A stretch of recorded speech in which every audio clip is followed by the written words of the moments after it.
Salam, hər vaxtınız xeyir, dəyərli tələbələr. Mən magistratura az təhsil mərkəzinin məntiq müəllimi Aysel Orucova. Bu videoda sizinlə təhsil mərkəzimiz tərəfindən 21 dekabr 2025-ci ildə keçirilmiş ümumi sınaq imtahanı 1-in məntiq suallarının izahına baxacağıq. İlk sualımız, yəni 46-cı sual, anaqram mövzusuna aid olan bir sual nümunəsidir. Bu sualda bizə verilən 5 variantda sözlərin hərflərinin yeri dəyişdirilib. Biz bu hərflərdən sözlər yaratmalıyıq. Yaratdığımız sözlərdən 4-ü hər hansı məntiqi əlaqəyə görə bir-biri ilə uyğunluq təşkil edir, biri fərqlidir.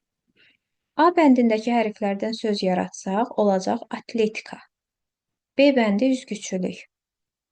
C bəndi aorta. D bəndi taekvondo, Y bəndi gimnastika. Atletika, üzgüçülük, taekvondo, gimnastika bunlar idman növüdür. Aorta damar.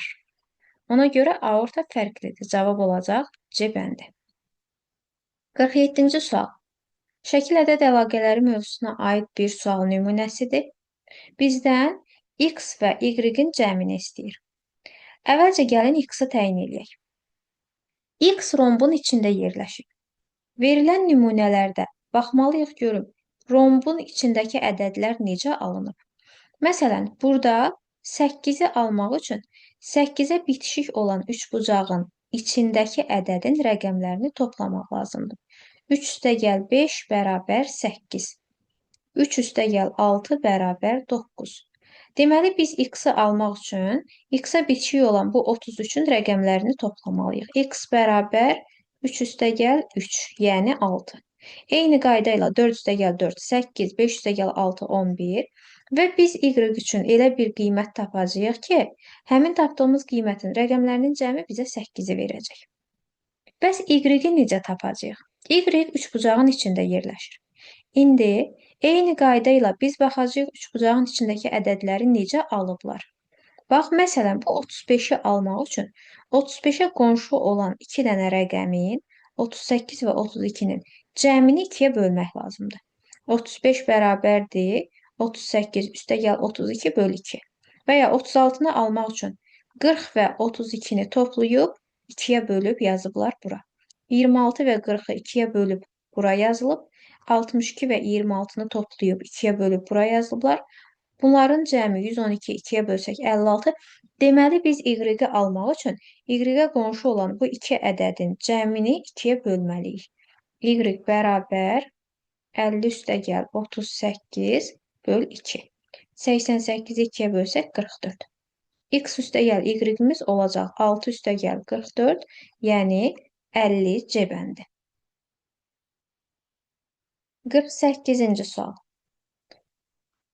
48-ci sual şəkil cədvəlləri mövzusuna aid olan bir sual nümunəsidir.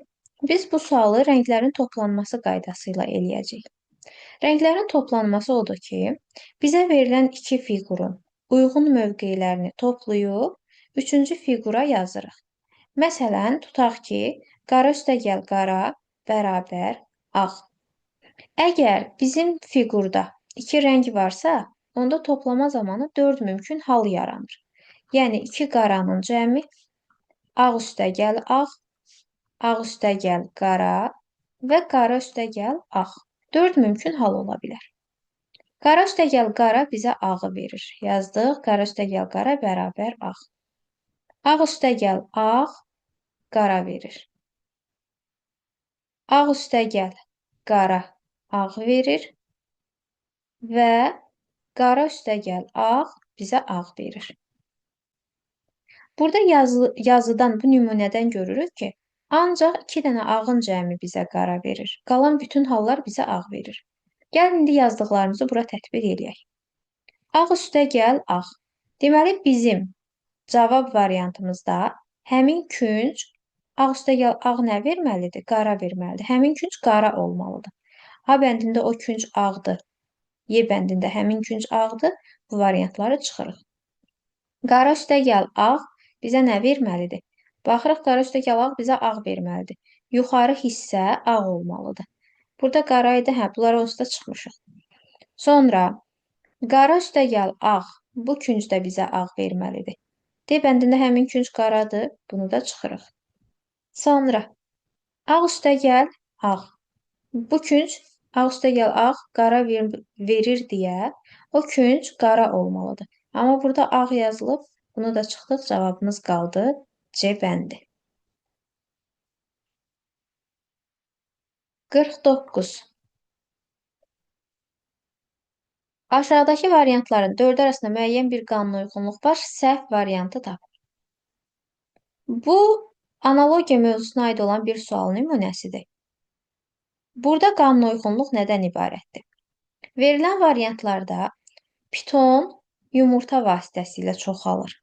Mamır sporlarla çoxalır. Balıq kürü qoymaqla çoxalır.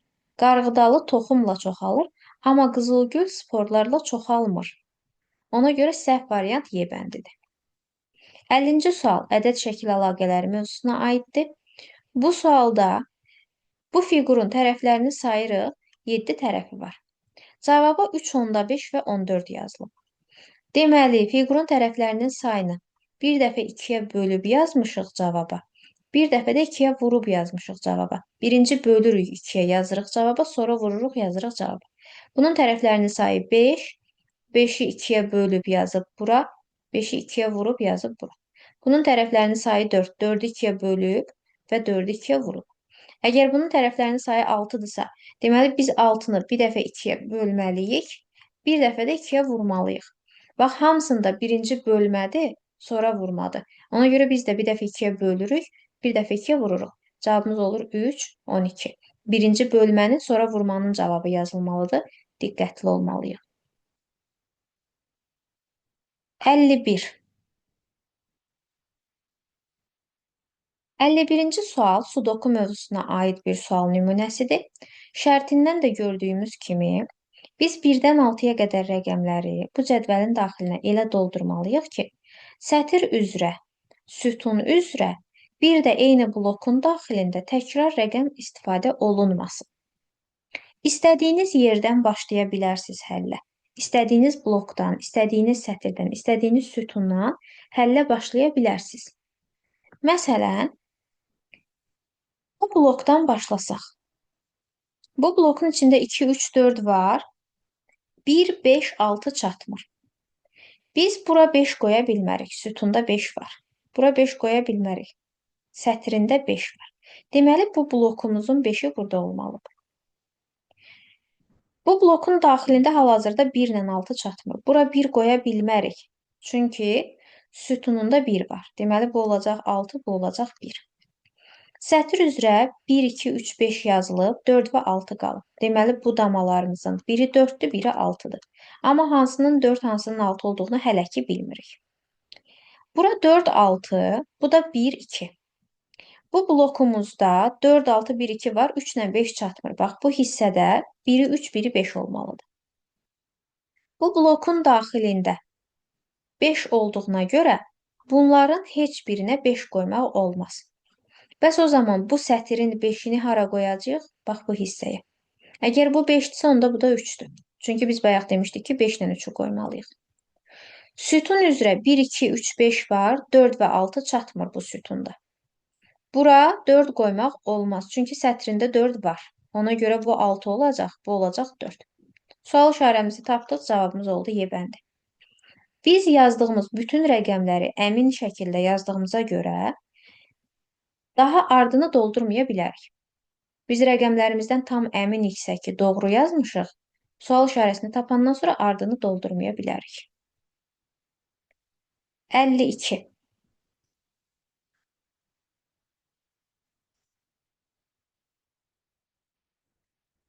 İkinci sual şifroqram 2 mövzusuna aid olan bir sual nümunəsidir. 2 rəqəmli ədədə vurmaq üçün əvvəlcə K-nı M-inə vurub yazırıq birinci mərtəbəyə, N-i M-inə vurub yazırıq ikinci mərtəbəyə, sonra da bunları alt-alta toplayırıq. Əgər K-nı N-ə vuranda burada sonu 0 ilə bitibsə, ikisindən biri 0 deyilsə, o zaman mütləq ikisindən biri 5-dir. Gəlin əvvəlcə yoxlayaq görün, bunların hər hansı biri 0 ola bilərmi? N qabaqda dayanıb, qabaqda dayandığına görə heç vaxt 0 ala bilməz. K da 0 ola bilməz. Çünki K-nı 0 götürsək, 0-ı 2 rəqəmliyə vuranda 3 rəqəmli alınmaz. Deməli, bunların heç biri 0 deyil. Heç biri 0 deyilsə, ikisindən biri mütləq 5-dir. Çünki vurma cədvəlində 5-dən başqa elə bir rəqəm yoxdur ki, hasilin sonu 0-dan bitsin. Bir də nəyə diqqət edirik? Burada n vur n, sonu n-lə bitib.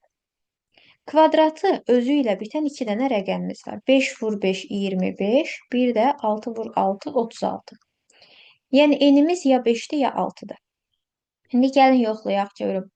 Biz dedik ki, bunların ikisindən biri 5 olmalı. K 5 ola bilərmi? K-nı 5 götürsəm əgər, n-imiz ya 5 ya 6 olmalıdır axı. Bunu 5 götürsəm, bunu gərək hökmən 6 götürüm.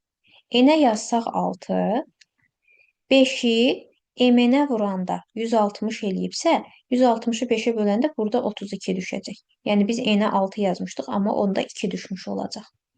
Deməli, biz bura 5, bura 6 yazmaqla səhv elədik.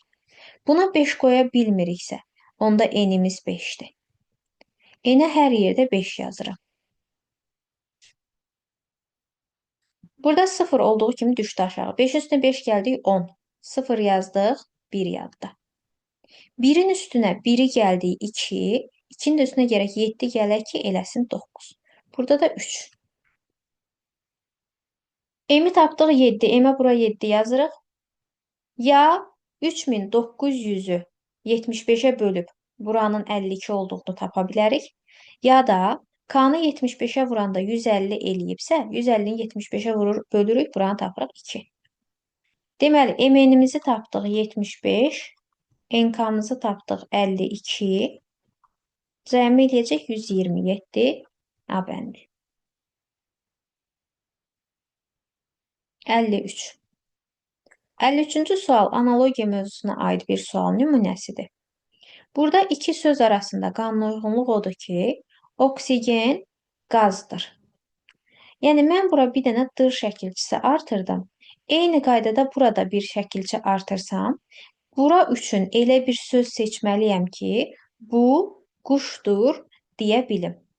Variantlarımızın içində taypan, xəşəm, kalendula, yarasa heç biri quş deyil. Yeganə quş burada kividir. Yəni, biz bura kivi yazsaq, rahatlıqla kivi quşdur deyə bilərik. Ona görə cavabımız olur D bəndi. 54-cü sual.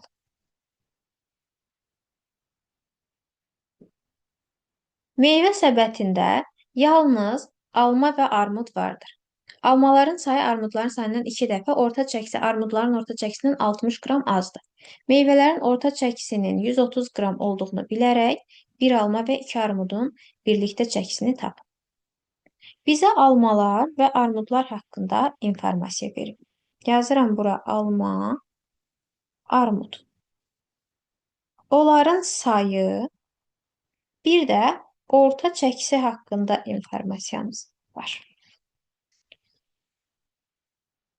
Almaların sayı armudların sayından 2 dəfə azdır.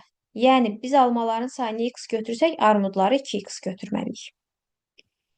Almaların orta çəkisi armudların orta çəkisindən 60 qram azdır. Yəni, almanın hər birinin y qram götürsəm, onda armudun hər biri y üstəgəl 60 qram olacaq.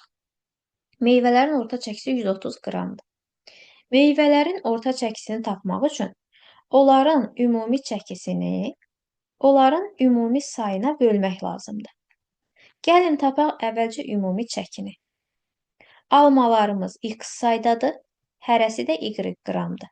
Deməli, almaların ümumi çəkisi olacaq x vur y. Armudumuz 2x saydadır, hərəsi də y üstəgəl 60 qramdır. 2x-i y üstəgəl 60-a vursaq, eləyəcək 2x y üstəgəl 120x. Meyvələrimizin ümumi çəkisi, bunları toplasaq, elədi 3x, y üstəgəl 120x. Ümumi çəkini tapdıq. 3x, y üstəgəl 120x.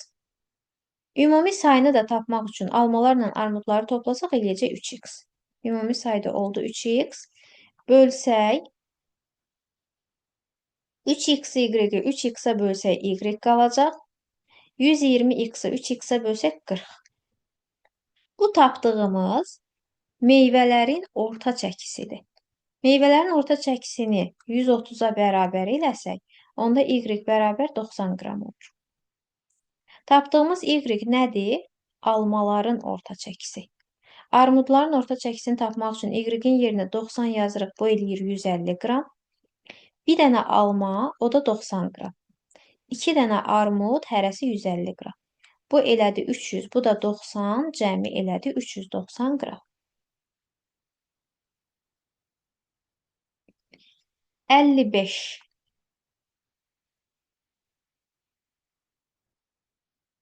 Auditoriyadakı tələbələrin ümumi sayı 56 nəfərdir. Bu 56 nəfərdən magistraturaya hazırlaşanlar 75%-dir. Magistraturaya hazırlaşmayanlar 25%-dir.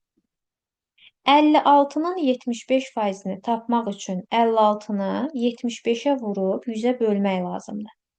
Buradan tapırıq ki, bizim magistraturaya hazırlaşan tələbələrimiz 42 nəfərdir. Məsələnin davamı digər səhifədədir.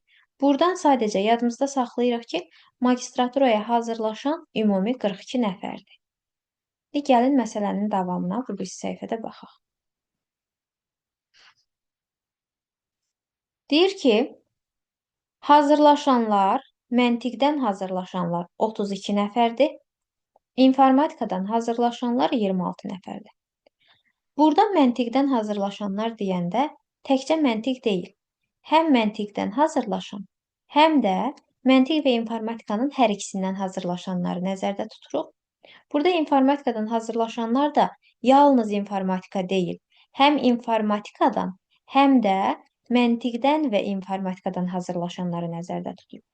Bunları toplasaq, 32 üstəgəl 26 eləyir 58 nəfər. Amma biz bayaq demişdik ki, ümumilikdə hazırlaşan 42 nəfərdir. O ümumilikdə hazırlaşanlar kimlərdir? Təkcə məntiqdən hazırlaşan, təkcə informatikadan hazırlaşan, bir də 2 fəndən hazırlaşan. Bunlar 42 nəfərdir. Bəs burada toplayan zaman niyə 58 oldu? Çünki məntiq və informatikadan hazırlaşanları həm bu 32 nəfərin içində saymış olduq, həm də 26 nəfərin içində saymış olduq. Yəni, bu 58-in içində məntiq və informatika hər iki fəndən hazırlaşanlar 2 dəfə sayıldı. Ona görə 58-dən 42-ni çıxırıq, qalır 16. Neçə nəfər həm məntiq, həm informatikadan hazırlığa gedir? 16 nəfər. Cavab olacaq C bəndi.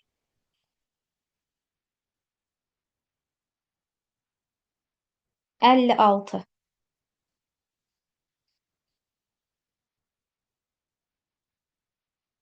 Məxrəci surətinin 2 mislindən 6 vahid böyük, surət və məxrəcinin nisbəti 2-nin 5-i olan kəsrin surət və məxrəcinin cəmini tap.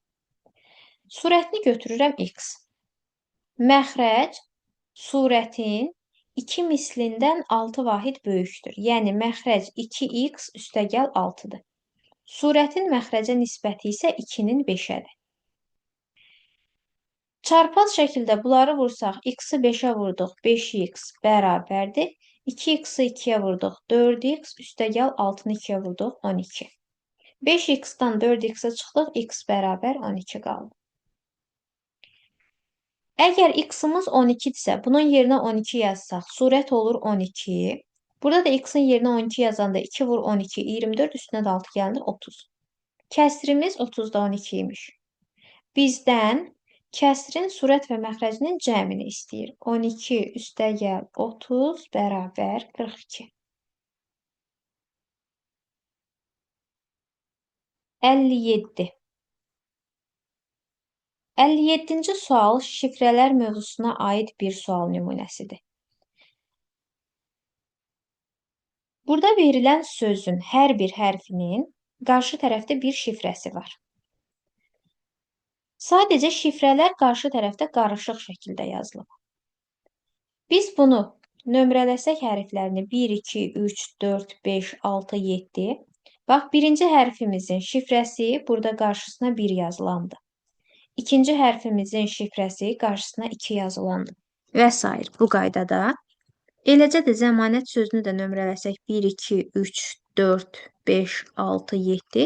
Eyni qaydada Z-nın şifrəsi burada qabağına 1 yazılan şifrədir. Ə-nin şifrəsi qabağına 2 yazılanda və s.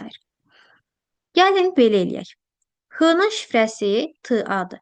Gətirək həqiqət sözünün hərflərini bura yazaq. Zəmanət sözünün hərflərini bura yazaq ki, rahat şəkildə görə bilək ki, hər hərfin şifrəsi nədir. 1-ə yazıram H, 2 Ə, 3 Q, 4 İ, 5 Q, 6 Ə, 7 T. Zəmanət sözündə də 1-ə Z, 2-yə Ə, 3-ə M, 4-ə A, 5-ə N, 6-ya Ə, 7-yə T. Hər bir hərfimizə yalnız bir şifrə uyğun gələ bilər. Məsələn, Ə hərfi burada 2-dir, burada 6-dır. 2 ilə 6-nın hər ikisinə baxanda şifrəsi eynidir, ordur. Və ya T hərfi burada da 7-ci, burada da 7-cidir, buradakı 7-yə baxanda və ya buradakı 7-yə baxanda görürük ki, eyni şifrədir. Eləcə də hər bir şifrə yalnız bir hərfə uyğun gələ bilər. Eyni şifrəni 2 dənə fərqli hərf üçün istifadə eləmək olmaz. Biz vəziyyət sözünün şifrəsini təyin eləmək üçün əvvəlcə gəlin yenə bunu nömrələyək. 1, 2, 3, 4, 5, 6, 7, 8.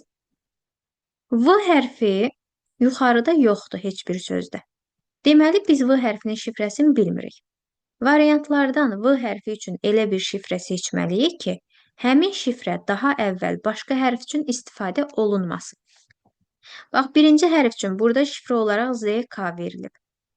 ZK yuxarıda yoxdur, istifadə olunmayıb. Deməli, burada istifadə edə bilərik. Birinci hərf üçün PV verilib. Burada da PV olaraq istifadə olunan şifrə yoxdur. Burada birinci hərfi AR verilib. AR-nı da istifadə eləmək olar, heç bir problem yoxdur.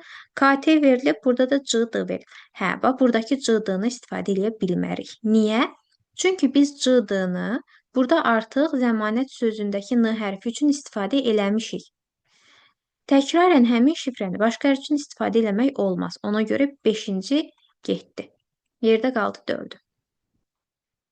2-ci və 7-ci hərfimiz Ə hərfidir. Ə hərfinin şifrəsini onsuz da bilirik ki, o R-dır. Bax, burada 2-ci və 7-ci o R yazılıb. Burada da 7-yə və 2-yə o R yazılıb. Burada da 7-yə və 2-yə o R yazılıb. Burada da o R yazılıb. Deməli, bu 4 dənəsində heç bir problem yoxdur Ə hərfi ilə bağlı. 3-cü hərfimiz Z hərfidir. Z hərfinin şifrəsini bilirikmi? Bəli, bilirik ki, bizim Z hərfinin şifrəsi enerdir. 3-cü hərfimizin şifrəsi ener olmalıdır. Bax, burada enerdir, burada enerdir, burada enerdir, burada da enerdir. Okey, burada da problem yoxdur. İ hərfinin şifrəsi. Həqiqət sözündə İ hərfi var. Biz bilirik ki, İ'nin şifrəsi FN-dir. Yəni, bizim 4-cü hərfimizin şifrəsi FN-dir. 4 burada FN-dir, FN-dir, FN-dir, burada da FN. Okey, problem yoxdur. 5-ci və 6-cı hərflərimiz ikisi də Y hərfidir. Y hərfi yuxarıdakı sözlərdə yoxdur. Deməli, biz Y hərfinin şifrəsini bilmirik, variantlardan təyin eləyəcəyik. Təyin eləyəndə də diqqətli olmalıyıq ki, ikisinin də şifrəsi bir-biri ilə eyni olsun. Çünki 5-ci və 6-cı hərflərimiz eynidir. Və həmin şifrə yuxarıda istifadə olunmasın. Gəlin, baxaq 5 ilə 6-ya. Bax, burada 5 ilə 6 MN verilib. MN yuxarıda istifadə olunmayıb. Deməli, problem yoxdur, istifadə edə bilərik. Burada 6-ya BM verilib, 5-ə MN verilib. Bu olmaz. Bu, 2 eyni hərfə fərqli şifrə vermək olmaz. Ona görə 2 də getdi. Deməli, 2 ilə 5 gedib. Burada 2 var, burada 2 də var, 5 də var. Burada 5 var, burada da 2 var. Cavabımız qaldı A bəndi. 58-ci suala baxaq. 58-ci sual kublar mövzusuna aiddir. Bizə eyni kubun 4 görüntüsünü verib. Eyni kubun 4 açılışını verib.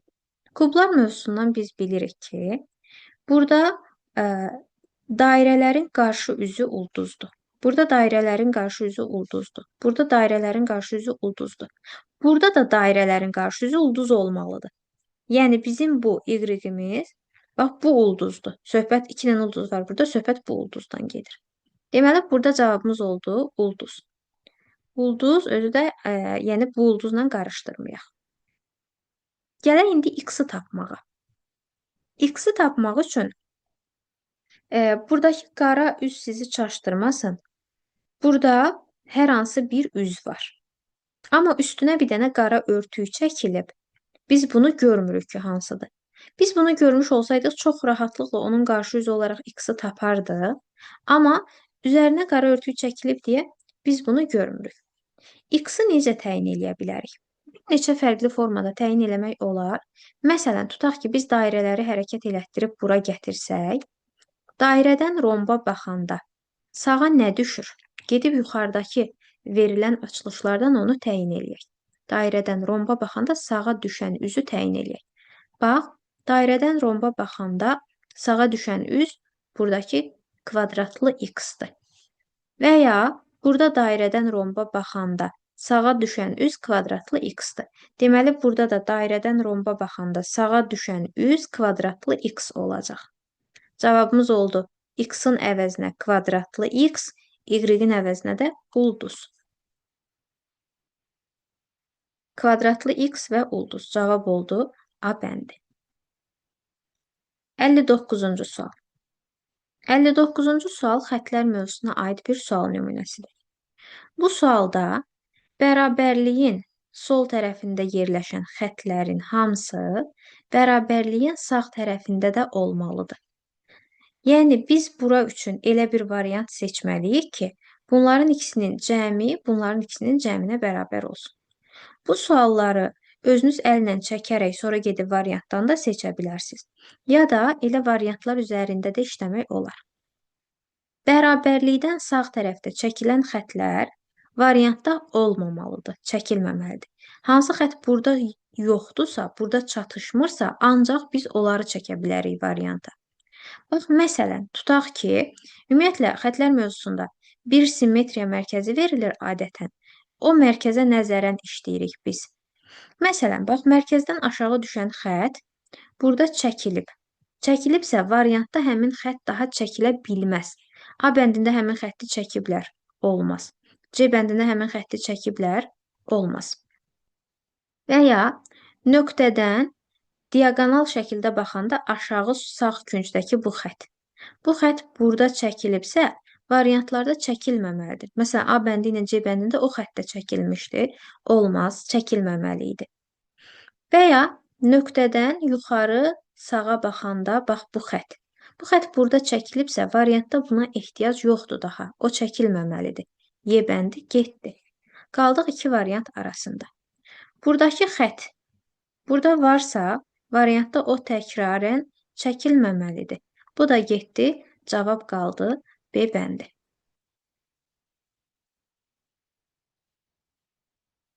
60-cı sual. 60-cı sual ədəd şəkil əlaqələri mövzusuna aiddir.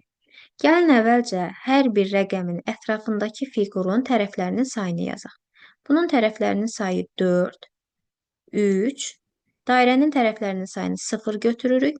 Bunun tərəflərinin sayı 6, 4, 0, 5, 4. Qanun uyğunluğumuz necədir?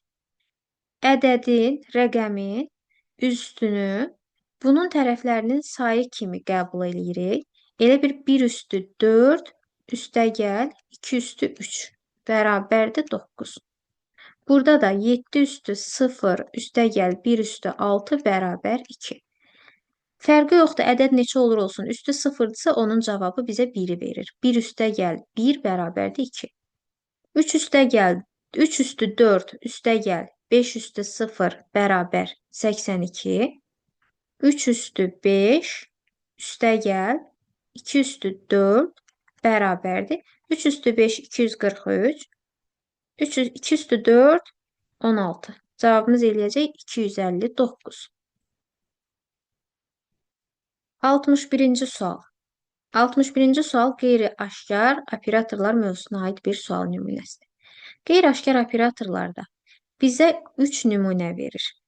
Həmin nümunədəki variantlar, ədədlər arasında qanun uyğunluq eynidir. Cavablar arasında eyni qanun uyğunluqla tapırıq cavabları və həmin qanun uyğunluğu gətirib sonra bura tətbiq edirik.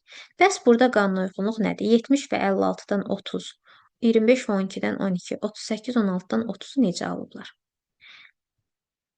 Buradakı ədədlərin rəqəmləri hasillərini toplayıb. 70-in rəqəm hasilləri üstəgəl 56-nın rəqəmləri hasili bərabərdir 30. 25-in rəqəmlərinin hasili, yəni 2 vur 5 üstəgəl 1 vur 2 elədir 12. 3 vur 8 üstəgəl 1 vur 6 bərabər 30. Deməli, biz 19-un rəqəmlərini bir-birinə vurmalıyıq. 27-nin rəqəmlərini bir-birinə vurmalıyıq. Eləyəcək 9 üstəgəl 14. Yəni 20. Cavab olacaq Y bəndi.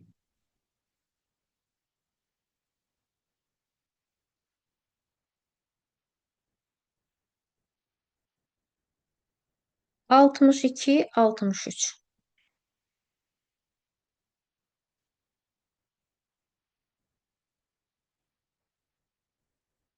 Beynəlxalq fənn olimpiadaları hər il 5 fərqli şəhərdə, fərqli tarixlərdə olmaqla 5 fənn üzrə keçirilir. Bununla bağlı aşağıdakılar məlumdur. Bizə şəhərləri, fənləri və tarixləri verib.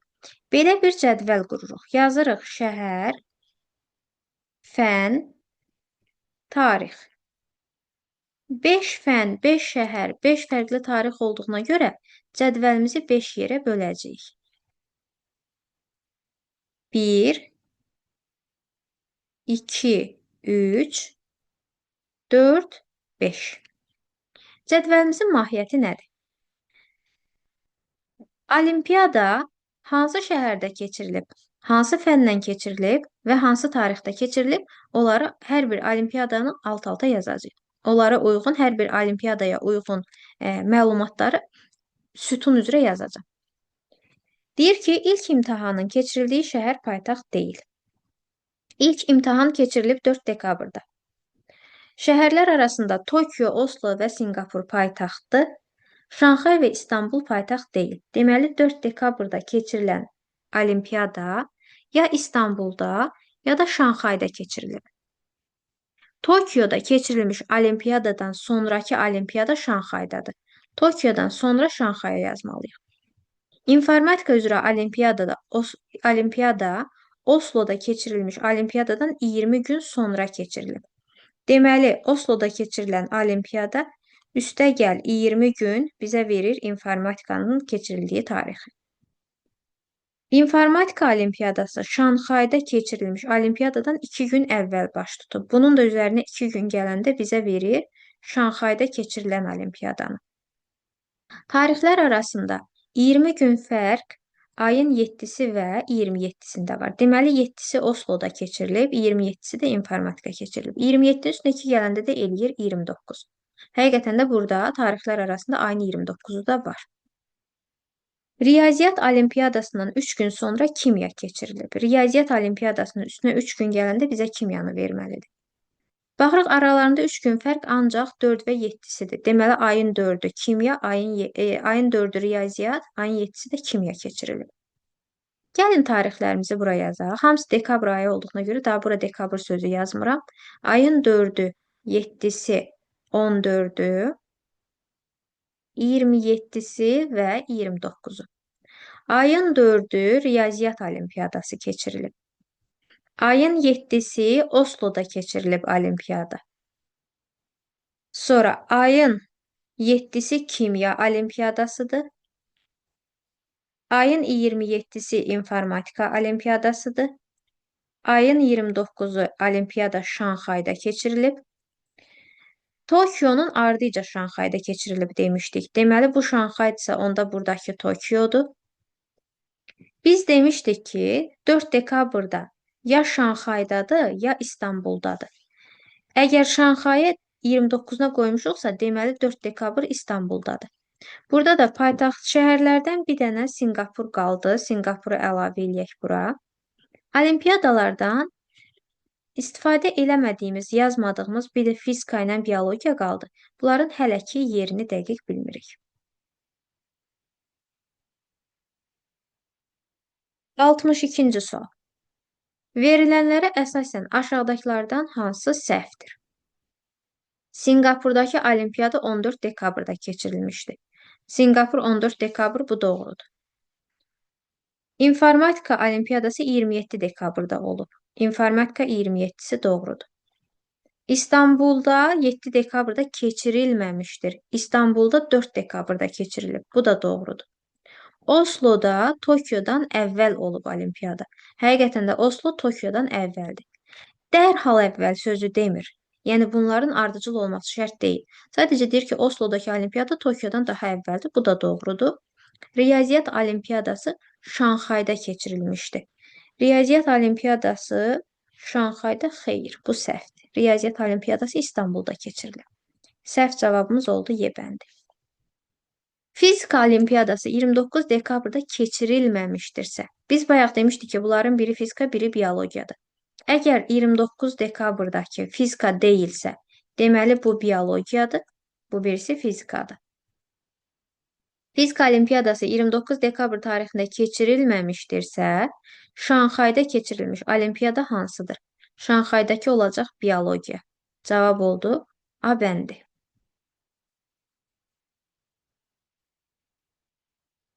64. 64-cü sual aşkar cədvəllər mövzusuna aid olan bir sual nümunəsidir. Cədvəlimizin yuxarı sol küncündə toplama əməli var. Bu o deməkdir ki, cədvəlin yuxarı sətri və kənar sol sütunundakı ifadələri toplayıb cədvəlin daxilinə yazıblar. Burada toplama əməli olduğuna görə, deməli, bunları toplayıb yazıblar kəsişməyə. Məsələn, burada B üstəgəl 1 A ilə A-nın kəsişməsidir. A üstəgəl A, yəni 2A bərabərdir B üstəgəl 1. Burada A kvadratı üstəgəl 2 C və B-nin kəsişməsindədir. Ona görə yazırıq B üstəgəl C bərabərdir A kvadratı üstəgəl 2 və A və B-nin cəmi də bizə burada C-ni verir. A üstəgəl B bərabərdir C. Maksimum ABC-nin cəmini istəyir bizdən. Bax, C-nin A üstəgəl B-yə bərabər olduğunu biliriksə, gəl burada C-nin əvəzinə A üstəgəl B yazaq. B üstəgəl C-nin əvəzinə yazıram A üstəgəl B bərabərdir A kvadratı üstəgəl 2. 2B üstəgəl A bərabər A kvadratı üstəgəl 2. Buradan gəlin B-ni də A-la əvəz eləyək, yalnız A-dan asılı olan bir tənlik qalsın. Birinci sətirdən, birinci tənliyimizdən B-ni tapsaq, burada 1 müsbətdir, bu tərəfə keçəndə mənfi olacaq, olacaq 2A çıx 1. Gəl buradakı B-nin əvəzinə yazaq 2A çıx 1.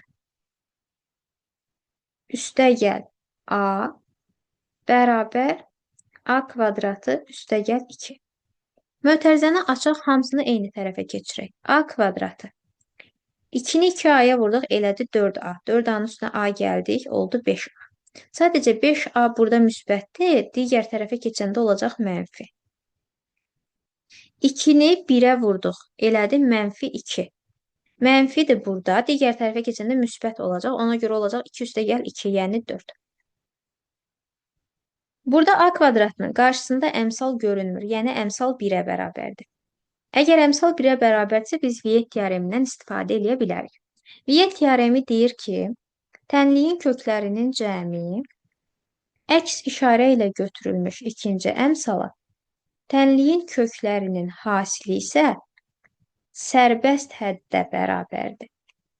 Yəni 2 ilə qiymət düşünürük ki, bunları toplayanda bizə 5, bir-birinə vuranda 4 versin. Təbii ki, bu da olacaq 1 ilə 4. Toplasaq 5 eləyir, bir-birinə vuranda 4 eləyir. A həm 1 ola bilər, həm 4 ola bilər. Gəlin birinci götürək, əgər A 1-dirsə. A bərabər 1 olarsa, A-nın yerinə burada 1 yazsam, 2-dən 1 çıxanda qalacaq 1, B olacaq 1. A-nın yerinə 1, B-nin yerinə 1 yazanda 1 üstəgəl 1, C də olacaq 2. İkinci halda, əgər A-nı 2 götürsək, A-nın yerinə 2 yazanda 2-ni 2-yə 4, 4-dən 1 çıxdı, B olacaq 3. Əgər B-nin yerinə 3, A-nın yerinə 2 yazsaq, 2-ni 2-yə 4, 4-dən 1 çıxsaq, B oldu 3. B 3 olsa, A 2 olsa, C olacaq 5. Nəsə yanlışlıq getmədi burada. A 1 olsa, 2-ni 1-ə 1. C də olacaq burada 1 üstə gəl 1, 2. Tamam. A-nın yerinə 2 yazsaq. A 2 yazsaq niyə? 4 yazsaq. Deyirəm axı nəsə yanlış getdi. A-nın yerinə 2 yazmırıq. A-nın yerinə 4 yazırıq. Çünki A ya 1-dir ya 4-dür. A 4 olarsa, burada A-ya 4 versək, burada da A-ya 4 versək, 2-ni 4-ə 8, 8-dən 1 çıxanda B olacaq 7. Əgər B 7 olarsa, 4-ün üstünə 7 gələndə C də olacaq 11. Maksimum cəm istədiyinə görə bunların cəmini götürürük. Bunların cəmi eləyir 22. Minimum istəsəydi bunların cəmini götürəcəkdik. Ona görə cavabımız oldu C bəndi. 65. 65 mətni məntiqi təhlilinə aid bir sualdır. Bizə deyir ki, Aytəkin, Bəhruz, Cəmil, Dilarə, Emil adlı 5 qrup yoldaşı ötən sınavdakı topladıqları nəticələri müzakirə edən zaman məlum oldu ki, Dilarə Emildən daha az toplayıb. Dilarənin nəticəsi kiçikdir Emilin nəticəsindən. Aytəkin Dilarədən daha çox toplayıb. Deməli, Dilarənin nəticəsi Aytəkinin nəticəsindən də kiçikdir. Emil Bəhruzun balına bərabər bal toplayıb. Emil bərabərdir Bəhruz. Cəmil Aytəkinin balına bərabər bal toplayıb. Bəhruz Cəmildən çox bal toplamışdı. Bəhruz Cəmildən daha çox bal toplayırsa, biz bura Bəhruz yazsaq, Bəhruzla Emil də bir-birinə bərabərdir. Bura Emil də yaza bilərik. Deməli, ən çox bal toplayan bunlardır. Ən az bal toplayan da budur. Ən az bal toplayan olacaq Dilarə, 1-ə uyğun gəlir D. Ən çox bal toplayan da olacaq Bəhruz və Emil. 2-yə də uyğun gələcək B-yə. Cavabımız olacaq A bəndi.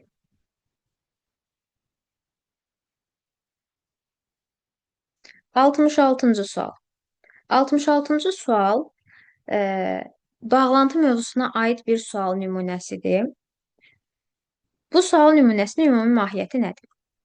Və burada verilən kvadratlar müəyyən xəttlər vasitəsilə bir-birinə birləşdirilib. Sonradan bunların yerlərini qarışdırırlar, amma bir şərtlə ki, bağlantıları qopmamalıdır. Məsələn, tutaq ki, F əgər burada E-yə və G-yə bağlıdırsa, burada da biz F-i elə yerə yazmalıyıq ki, E-yə və G-yə bağlı olsun. Bu sualları həll eləməyin ən rahat yolu ilk növbədə hər bir kvadratımıza bitişik xəttlərin sayını yazıb, onların kodunu təyin eləməkdir.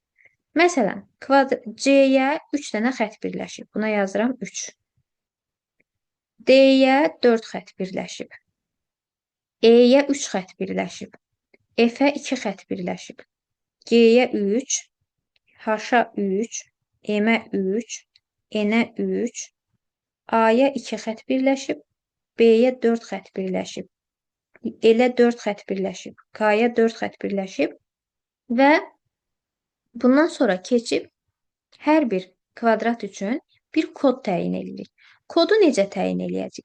Məsələn, tutaq baxıram, D nələrə birləşib? D gedib birləşib, bax, burada C-yə, C 3-dür, yəni buradan 3-ə birləşib D. Burada 4-ə birləşib, burada da 4-ə birləşib, burada 3-ə birləşib. Deməli, D-miz 2 dənə 3-ə, 2 dənə də 4-ə birləşib. Və ya Y. Y burada birləşib 4-ə, burada 4-ə, burada da 2-yə.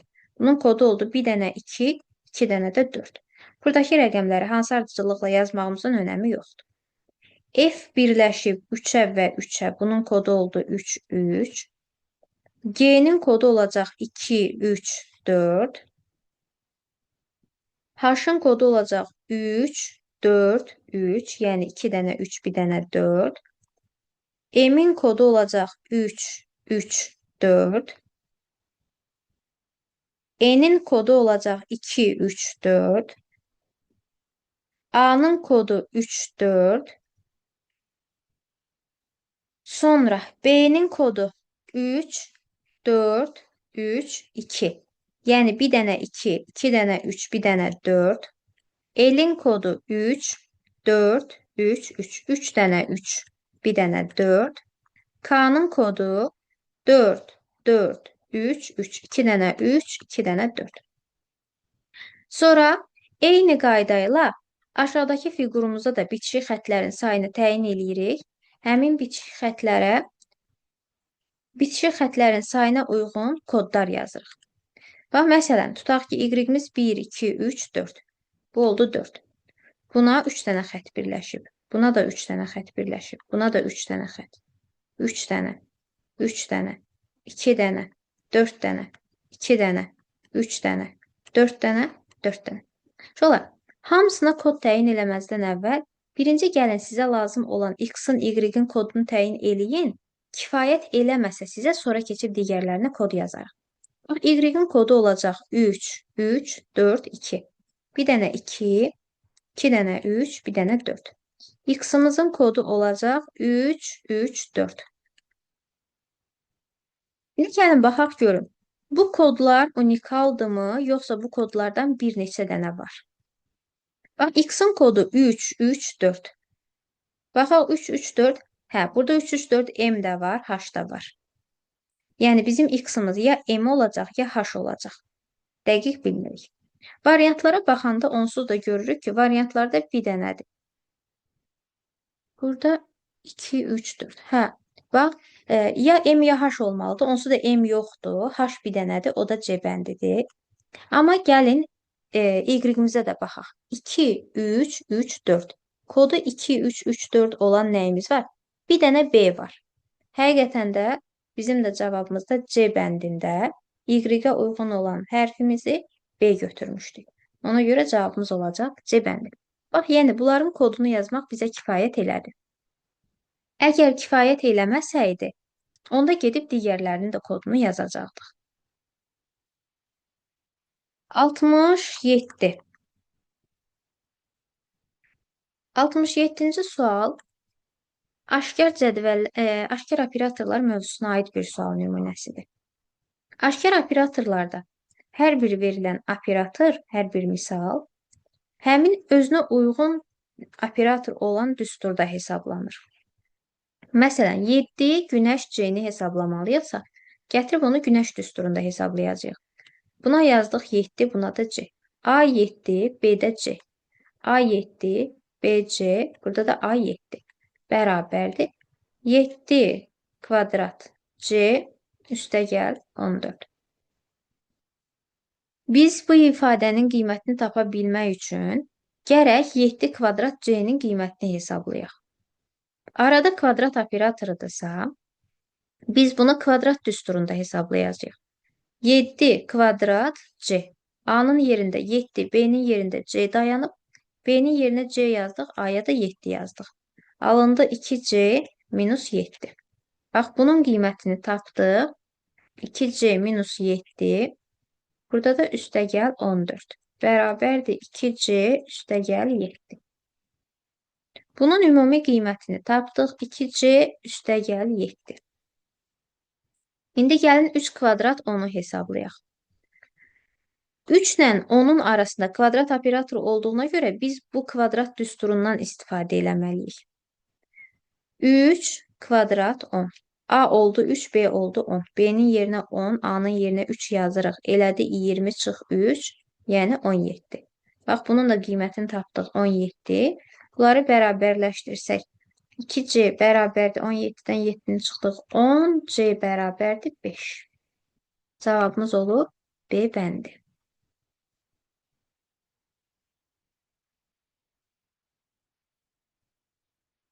68. Qeyri-aşkar cədvəllər mövzusuna aid bir sual nümunəsidir. Bu sualda qanunauyğunluq belədir. Yuxarıdakı 2 dənə rəqəmi bir-birinə vurub, alınan cavabı gətirib aşağıya yazıb. Yuxarıdan birinci sətrin cavabını aşağıdan birinci sətrə yazacağıq. Yuxarıdan ikinci sətrin cavabını aşağıdan ikinci sətrə yazacağıq və s. 6-nı 4-ə vurduq, elədi 24. Bax, gətirib bura yazdıq 24. 3-ü 8-ə vurduq 24, gətirib yazdıq 24-ü bura. 4-ü 5-ə vurduq 20. 20-nin ikisi yazılıb, biz də sıfırını bura yazdıq, burada alındı 20. 7 vur 8 elədi 56. 6 vur 7 elədi 42. 9 vur 3 27. 4 vur 5 20. 8 vur 2 16. Deməli cavabımız oldu 0. 69. 69-cu sualda 69-cu sual sahə perimetrə aid bir sual nümunəsidir. Bizə verilən kvadratların tərəfləri müvafiq olaraq 2, 4, 6, 8 və 10-dur.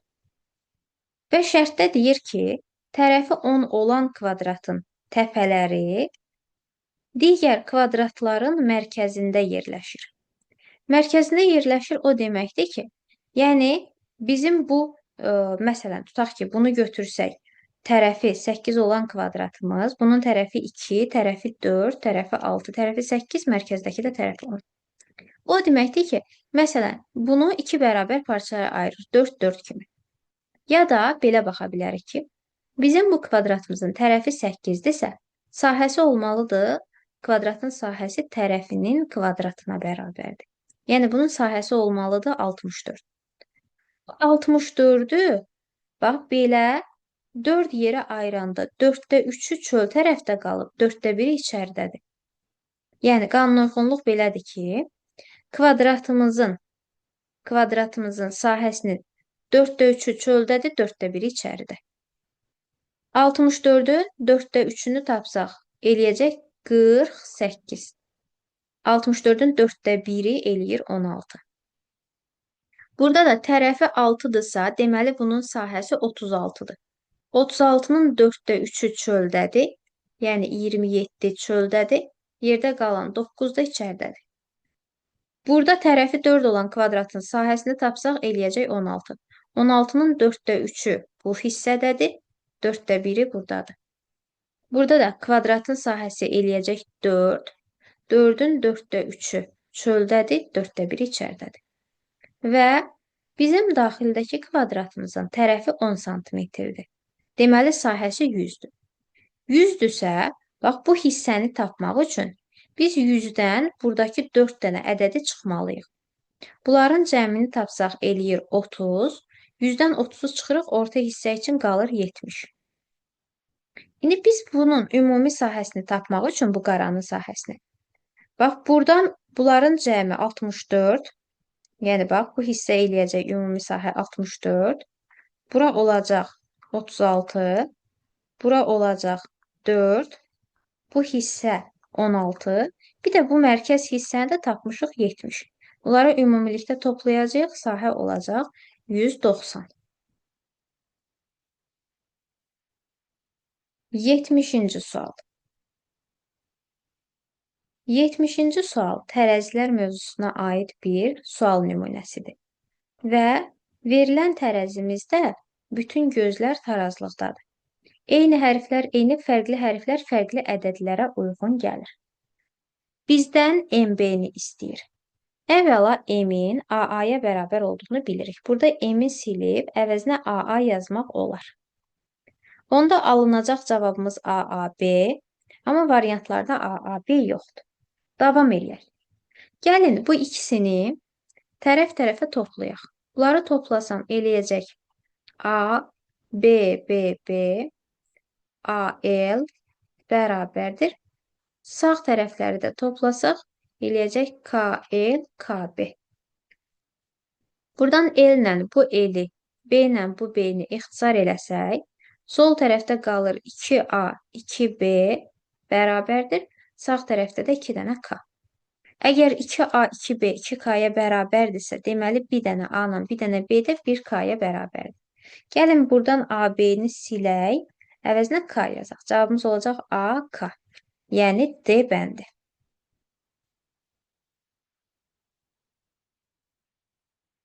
71-ci suala baxaq. 71-ci sual şifroqram mövzusuna aid bir sual nümunəsidir. Burada da gəlin, aşağı hissəni silək. Tamam. Baxaq birinci buna. Bunu təhlil edək. Əgər YFF-dən FYY-ni çıxanda burada müsbət bir cavab qalıbsa, deməli Y F-dən daha böyükdür. Y F-dən böyükdürsə, burada F-dən Y-ni çıxmaq olmayacaq. Buradan bir vahid götürüb bura verməliyik. Burada da F-dən Y-ni çıxmaq olmayacaq. Çünki yenə F balacadır. Buradan da bir vahid götürüb, bir onluq götürüb bura verəcəyik. Əgər buradan birini götürüb bu biri tərəfə vermişiksə, bunun yerində qalıb Y-1. Həmin o Y-1-dən F-i çıxmışıq, qalıb 0. Y-1 F alındı 0. Burada bir mənfidir. Bu biri tərəfə keçirsək müsbət olacaq. Yəni, Y ilə F-in fərqi 1-dir. Aralarında bir vahid fərq var. Gələk, indi buranı təhlil edək. Burada da sütun üzrə Y üstəgəl, F üstəgəl Y, burada da Y üstəgəl F. Əslində bizə eyni cavabı verməlidir bunlar. Yəni, Y üstəgəl F bir dəfə K-nı, bir dəfə F-deyini verə bilməz. Plusdakı Y ilə F-in cəmi, yəni 2 rəqəmin cəmindən qarşıya ancaq 1 çıxa bilər. 2 dənə rəqəmin cəmi 20 neçə, 30 neçə eləyə bilməz ki, qarşıya 2, 3 və s. başqa ədəd çıxsın. Burada qarşıya mütləq 1 çıxacaq. Deməli, D 1-dir. Bir də ki, F burada görürük ki, olduğu kimi cavaba düşüb. F-in olduğu kimi cavaba düşməsi üçün, məsələn deyirəm, tutaq ki, F-imiz 5-dir. Gəlib burada 15 olması üçün gərək Y 10 olsun. Və ya F burada 6-dırsa, gəlib burada 16 olması üçün 6-ın üstünə nəyə gəlsək 16 eləyər, 10 olsun gərək. Y də 10 ola bilməz, axı Y bir rəqəmli ədəddir. Belə olan halda, həm də ki, biz bir də bilirik ki, bax, bunların ikisinin cəmindən yaddaşa 1 keçdi. Deməli, bunların ikisinin cəmi 2 rəqəmlidir. Əgər Y ilə F-in cəmi 2 rəqəmlidirsə, burada da Y ilə F-i toplayanda yaddaşa 1 keçəcək deməli. Yaddaşa buradan bir vahid gələcək. Y üstəgəl F, üstəgəl yaddaşa gələn, buradan bu tərəfə keçən 1 bərabərdir 10 üstəgəl F-ə. Bax, burada bir dənə 10-luq, burada da F. Buradan F-ləri atsam, Y bərabərdir 9 qalır. Yəni, Y burada mütləq şəkildə 9 olmalıdır. Yaddaşa 1 keçib bunu 10 eləsin. Onun üstünə F gələndə F cavaba düşsün, həmin 10-luqla keçsin qabağa. F-i tapdıq. Y-ni tapdıq 9, Y 9-dırsa F-də 8 olmalıdır ki, fərqi 1 versin. Bu 9, bu 8. 9, bu da 8. 9 üstə 8, 17. 7 yazdım, 1 yadda. 9 üstə 8, 17, 1 yadda, 18. D 1, K 7, F 8, Y 9. Bunların cəmi eləyəcək 8, 8, 16, 16 üstə 9, 25. D bəndi.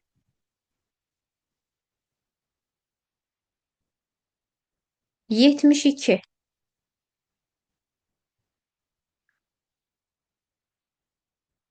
Şəkildəki fiqurlar müəyyən qanunauyğunluqla düzülmüşdür. Qanunauyğunluğu müəyyən edin, sual əvəzinə uyğun variantı düzün. Bu sualımız şəkil ardıcıllığı mövzusuna aid bir sual nümunəsidir. Birinci şəkildən ikincini almaq üçün, ikincidən üçüncünü almaq üçün hər birini saat əqrəbi istiqamətində 90 dərəcə fırlatmaq lazımdır. Birinci şəklimizi saat əqrəbi istiqamətində 90 fırlatdıq, alındı bu. İkincini 90 fırlatdıq, alındı bu. İndi üçüncünü 90 fırlatsaq, bu şaquli dayanmalıdır. Ona görə B bəndi getdi. 90 dərəcə fırladanda bu ox yuxarı hissədə dayanıb baxmalıdır sola doğru. Ona görə C bəndi də getdi, Y bəndi də getdi. Qaldıq bunların ikisinin arasında və bunu fırladanda saat əqrəbi istiqamətində. Bu oxumuz aşağıya düşəcək və sağa doğru baxacaq. Burada sola doğru baxıb deyə bu da getdi. Cavab qaldı A bəndi. 73-cü sual. 73-cü sual fiqur münasibətləri mövzusuna aiddir. Burada iki nümunəyə görə qanunauyğunluğu müəyyən eləyib, sonra gətirib bura tətbiq eləyəcəyik. Birinci başlayırıq ürəyin hərəkətinə. Fiqur münasibətləri mövzusunda hər bir elementin hərəkətinə tək-tək baxırıq. Bax, ürək saat əqrəbi istiqamətində 1, 2, 2 addım hərəkət elədi, gəldi bura. Burada da saat əqrəbi istiqamətində 1, 2 gəldi bura. Burada ürək 1, 2 hərəkət eləyəcək, gəlməlidir bura. A bəndi getdi, B bəndi getdi, D bəndi getdi. Dairəmiz saat əqrəbi istiqamətində 1, 2, 3, 4 addım hərəkət eləyir. Gəldi bura. Burada da saat əqrəbi istiqamətində 1, 2, 3, 4 dairə gəldi bura. Burada saat əqrəbi istiqamətində 1, 2, 3, 4 dairə burada olmalıdır. Onsuz da hər iki variantda dairə həmin yerdədir.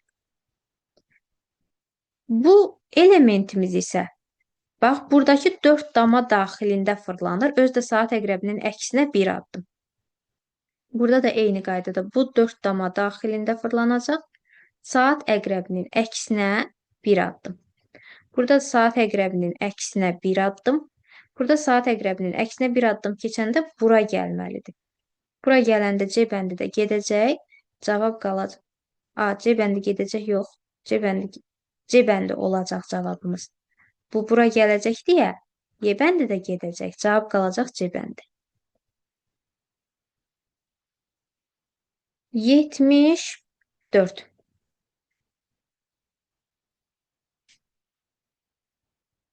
Şirkət son bir ildə istehsal gücünü artırıb. Satışlar əvvəlki ilə müqayisədə 30% artıb. Bununla belə mənfəət gözlənildiyi qədər yüksəlməyib, çünki xam mal qiymətləri bahalaşıb və istehsal xərcləri artıb. Mətnə əsasən aşağıdakılardan hansını məntiqi nəticə olaraq çıxarmaq olar? Satışların miqdarı ilə mənfəət arasında sabit mütənasib asıllıq var. Bax, burada deyir ki, satışlar artıb, amma mənfəət gözlənildiyi qədər yüksəlməyib. Deməli, sabit mütənasib artım yoxdur. Sabit mütənasib artım olsaydı, onda bunun artımı ilə bunun artımı eyni olardı. Gözlənildiyi kimi olardı. Deməli, A bəndi olmaz. Belə davam edərsə, şirkət gələn il istehsalı azaltmağı planlaşdırır. Bununla bağlı mətnimizdə heç bir informasiya verməyib. Mənfəəti artırmaq üçün şirkət ya xərcləri artırmalı, ya satışın qiymətini azaltmalıdır.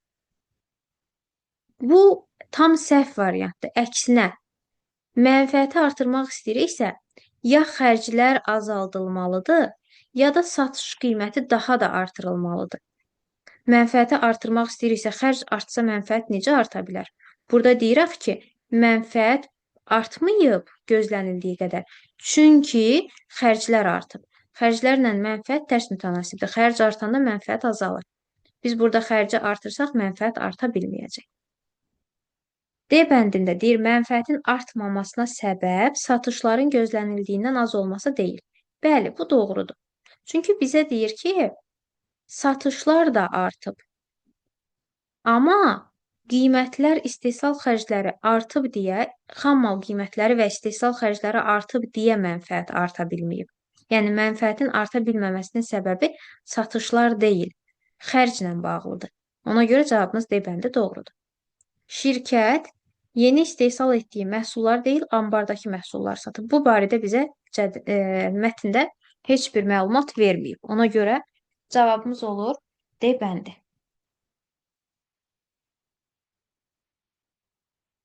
75-ci sual. 75-ci sual ardıcıllıq mövzusuna aid olan bir sual nümunəsidir. 2, 3, 6. Əgər bu hissədə, məsələn, 2-dən 3-ü almağın üsulu çoxdur, 3-dən 6-ını almağın üsulu çoxdur, bu hissədə siz tərəddüd yaşayırsınızsa, onda keçib axırdan da işləyə bilərsiniz bu tip suallar. Məsələn, tutaq ki, 35-dən 29 almaq üçün burada 6 çıxıb. Burada üstünə 7 gəlir. Burada 8-ə vurub, burada 9 çıxıb. 9, 8, 7, 6, 5, 4, 3, 2, 1. Bunu təyin elədik. Çıxma, vurma, toplama. Çıxma, vurma, toplama. Çıxma, vurma, toplama. Gəlin yoxlayaq, görüm düz alındı mı? 2-ni üstünə 1 gəldik, 3. 3-ü 2-yə vurduq, 6. 6-dan 3 çıxdıq, 3. 3-ün üstünə 4, 7. 7-ni 5-ə vurduq, 35. Всё, hər şey düz gəlir, hər şey qaydasındadır. Cavabımız oldu 3. 74. 74-cü sualda verilən şəkli fikrən açmalıyıq. Yəni, biz bir dəfə bu xəttə nəzərən götürüb bunu soldan sağa açacağıq. Bir də bu xəttə nəzərən götürüb bunun yuxarı hissəsini aşağıya açmalıyıq. Başlayanda birinci nəyə diqqət edirik? Bax, bizim bu fiqurumuzun originalı doğru cavab variantında da tam olaraq bu formada olmalıdır. Məsələn, bax, burada ox başı aşağıdır, amma Y bəndində bu ox başı yuxarıdır. Olmaz. Və ya burada bu dairə aşağı tərəfdədir, bu dairə yuxarı tərəfdədir. Amma C bəndində bunlar tərsinədir. Olmaz. Digər 3 variantda originalında heç bir sıxıntı yoxdur, uyğun gəlir. Amma indi gəlin simmetriyalarına baxaq. Bax, məsələn, A bəndində bu ulduzun aşağıya simmetriyası doğru formada deyil. Ulduzun özünü veriblər aşağıda, simmetriyasını yox. Deməli, bu səhvdir. Sonra, bunların ikisinin arasında da, bax, bu oxların, bunun simmetriyası verilməyib. Elə özünün eynisi verir. Ona görə bu səhvdir. Cavab qalır D bəndi. 77. Toshiki mövzusuna aid bir sualdır. Toshikidə şərtdə də görüldüyü kimi, 1-dən 5-ə qədər rəqəmləri bu cədvəlin daxilinə elə doldurmalıyıq ki, sətr üzrə təkrar rəqəm olmamalıdır, sütun üzrə təkrar rəqəm olmamalıdır, bir də böyükdür, kiçikdir işarələrinin tələbləri ödənməlidir. Dolduranda birinci başlayacağım 1-dən doldurmağa. Biz 1-i elə bir damaya qoymalıyıq ki, ancaq işarələr bu formada dayansın. Yəni, işarələrin arxa tərəfi 1-in dayandığı damaya baxsın. Bunun da mahiyyəti odur ki, 1-in ətrafına yalnız özündən böyük rəqəmlər qoymalıyıq. Hər hansı bir işarə tutaq ki, üzünü 1-ə tərəf çevirsə, o zaman gərək mən bura 1-dən daha kiçik rəqəm qoyum. 1-dən daha kiçik rəqəmimiz də yoxdur. Ona görə biz 1 üçün dama seçəndə elə dama seçməliyik ki, işarələr hamısı arxasına 1-in yerləşdiyi damaya çevirsin. Bax, məsələn, burada işarələr üzünü çevirib. Burada işarə üzünü çevirib. Burada 1 olmaz. Burada 1 ola bilər. Burada işarələr üzünü çevirib. 1 olmaz. Burada 1 ola bilər. Bu sətirdə 1 həm burada ola bilər, həm burada. Ona görə dəqiq yazmıram. Sadəcə nöqtə qoyub saxlayıram ki, bunların hər ikisi 1 ola bilər. Sonra keçirəm ikinci sətirdə 1-i axtarmağa. Bu işarə üzünü çevirib. Olmaz. Burada 1 olar. Bu işarə üzünü çevirib. Ümumiyyətlə, bunlar üzünü çevirib. Burada 1 olmaz. Bu üzünü çevirib, bu da üzünü çevirib. Deməli, ikinci sətrimizdə 1 buradadır. Üçüncü sətrə baxaq. Burada 1 olmaz. İşarələr üzünü çevirib. Bura 1 qoymaq olmaz. Çünki sütununda onsuz da 1 yazmışıq. Bura 1 qoymaq olmaz. İşarələr üzünü çevirib. Burada da işarələr üzünü çevirib. Deməli, 1 burada olacaq. Burada 1 olar. Bunun sütununda 1 var onsuz da. İşarələrə heç baxmadan bilirəm ki, onsuz da bura 1 qoymaq olmaz. Burada işarələr üzünü çevirib. Bunun sütununda 1 var. Burada da işarə üzünü çevirib. Deməli, 1 buradadır. Bunun sütununda 1 var. Bunun sütununda 1 var. Bunun sütununda 1 var. Burada da işarə üzünü çevirib. Deməli, 1 burada olacaq. Bura 1 qoydumsa, daha bura 1 qoymaq olmaz. Deməli, bu sətrimizin 1-i buradadır. Birlərlə işim bitdi. İndi keçirəm. Əlimizdəki ən böyük rəqəm nədirsə onu yerləşdirməliyik. Əlimizdəki ən böyük rəqəm 5-dir. 5-i elə damaya qoymalıyıq ki, işarələr üzünü buna tərəf çevirsin. Üzünü buna tərəf çevirsinin də mahiyyəti odur ki, 5-in ətrafında ancaq 5-dən balaca rəqəmlər qoymaq olar. Yəni, məsələn, işarənin biri buna arxasını çevirsə, mən gərək 5-dən daha böyük rəqəm qoyum onda bura. Bizdə də 5-dən daha böyük rəqəm yoxdur. Ona görə işarələr hamısı üzünü çevirməlidir. Bax, birinci sətrin 5-ini axtarıram. Burada 5 ola bilər. Bu arxasını çevirib, bu arxasını çevirib, bu da arxasını çevirib. Deməli, bu 5 olacaq. İkinci sətrin 5-ini axtarıram. Burada 5 olmaz, çünki sütununda 5 var. Burada 5 olar. Bu arxasını çevirib, bu da arxasını çevirib. Deməli, 5 buradadır. Bunun sütununda 5 var, bu arxasını çevirib, bunun sütununda 5 var, 5-i qoyduq bura. Bunun sütununda 5 var, bu arxasını çevirib, bunun da sütununda 5 var, deməli 5-i qoyuruq bura. Bunun sütununda 5 var, sütununda 5 var, sütununda 5 var. 5-i qoyduq bura. Bundan sonra nə edə bilərik? İstəsəniz, keçib 2-ni doldura bilərsiniz. 2-ni dolduranda elə doldurmalıyıq ki, 2-ni elə damalara qoymalıyıq ki, 2-nin ətrafında 2-dən daha balaca rəqəm yazmaq məcburiyyətində qalmayaq. Məsələn deyirəm, tutaq ki, mən buna 2 qoysam, onda gərək bura 1 qoyum. Və ya mən gərək, tutaq ki, bura 2 qoysam, onda gərək yuxarıya 1 qoyum, bura 1 qoyum. Axı 1 qoya bilmərəm, 1-ləri yazıb doldurmuşam. 2-ni bu qayda ilə diqqət eləyib doldura da bilərsən. Ya da, məsələn, baxıram ki, burada sətr üzrə 1 ilə 5-i yazmışıq, 2, 3, 4 çatmır. Ortadakı rəqəm soldakından da balacadır, sağdakından da. Deməli, əlimizdə olan ən balaca rəqəmi bura yazmalıyam. Dedik ki, 3 dənə rəqəm qalıb. 2, 3, 4. Deməli, buna 2 yazırıq. Kənarlar 3 ilə 4-ü birazdan yerləşdirəcək. Bu sütun üzrə baxırıq ki, 1, 2, 5 yazılıb, 3 ilə 4 çatmır. Buradakı işarəyə görə 3-ü yazıram bura, 4-ü bura. Bu sətirdə 1, 4, 5 yazılıb, 2 ilə 3 çatmır. Buradakı işarəyə görə 2-ni bura yazıram, 3-ü bura. Burada sütun üzrə 1, 2, 5 yazılıb, 3 ilə 4 çatmır. Buradakı işarəyə görə 3-ü bura, 4-ü bura. Burada sətr üzrə bir dənə 4 çatmır, doldurduq. Bu sətirdə 1, 3, 5 yazılıb, 2 və 4 çatmır. Əvvəla buradakı işarəyə görə bura 2, buna 4. Həm də ki, bura 4 yaza bilməzdim onsuz da, çünki sütununda 4 var idi. Bu sütunda 3 çatmır, yazdım. Bu sətirdə hal-hazırda 2 və 4 çatmır. Bura 4 qoymaq olmaz, çünki burada 4 var. Ona görə buna 2 yazıram, buna 4 yazıram. Həm də ki, buna 2 yaza bilməzdim. 3 böyükdür 2 yazmaq olmaz. Bu sütunda bir dənə 2 çatmır. Bu sətirdə 3 çatmır. Hamısını doldurduq. Bizə deyir ki, verilmiş hərflərin cəmini tap. Nəyimiz var? A var. A oldu 2, üstə gəl. B oldu 2, üstə gəl. C oldu 5. D varmı? D deyəsən yoxdur. Cəmi eləyəcək 9. Cavabımız oldu A bəndi. 78. 78 də mətni məntiqi təhlilinə aid bir sual nümunəsidir. Bir məmləkətdə 3 sakin yaşayır. A, B və C.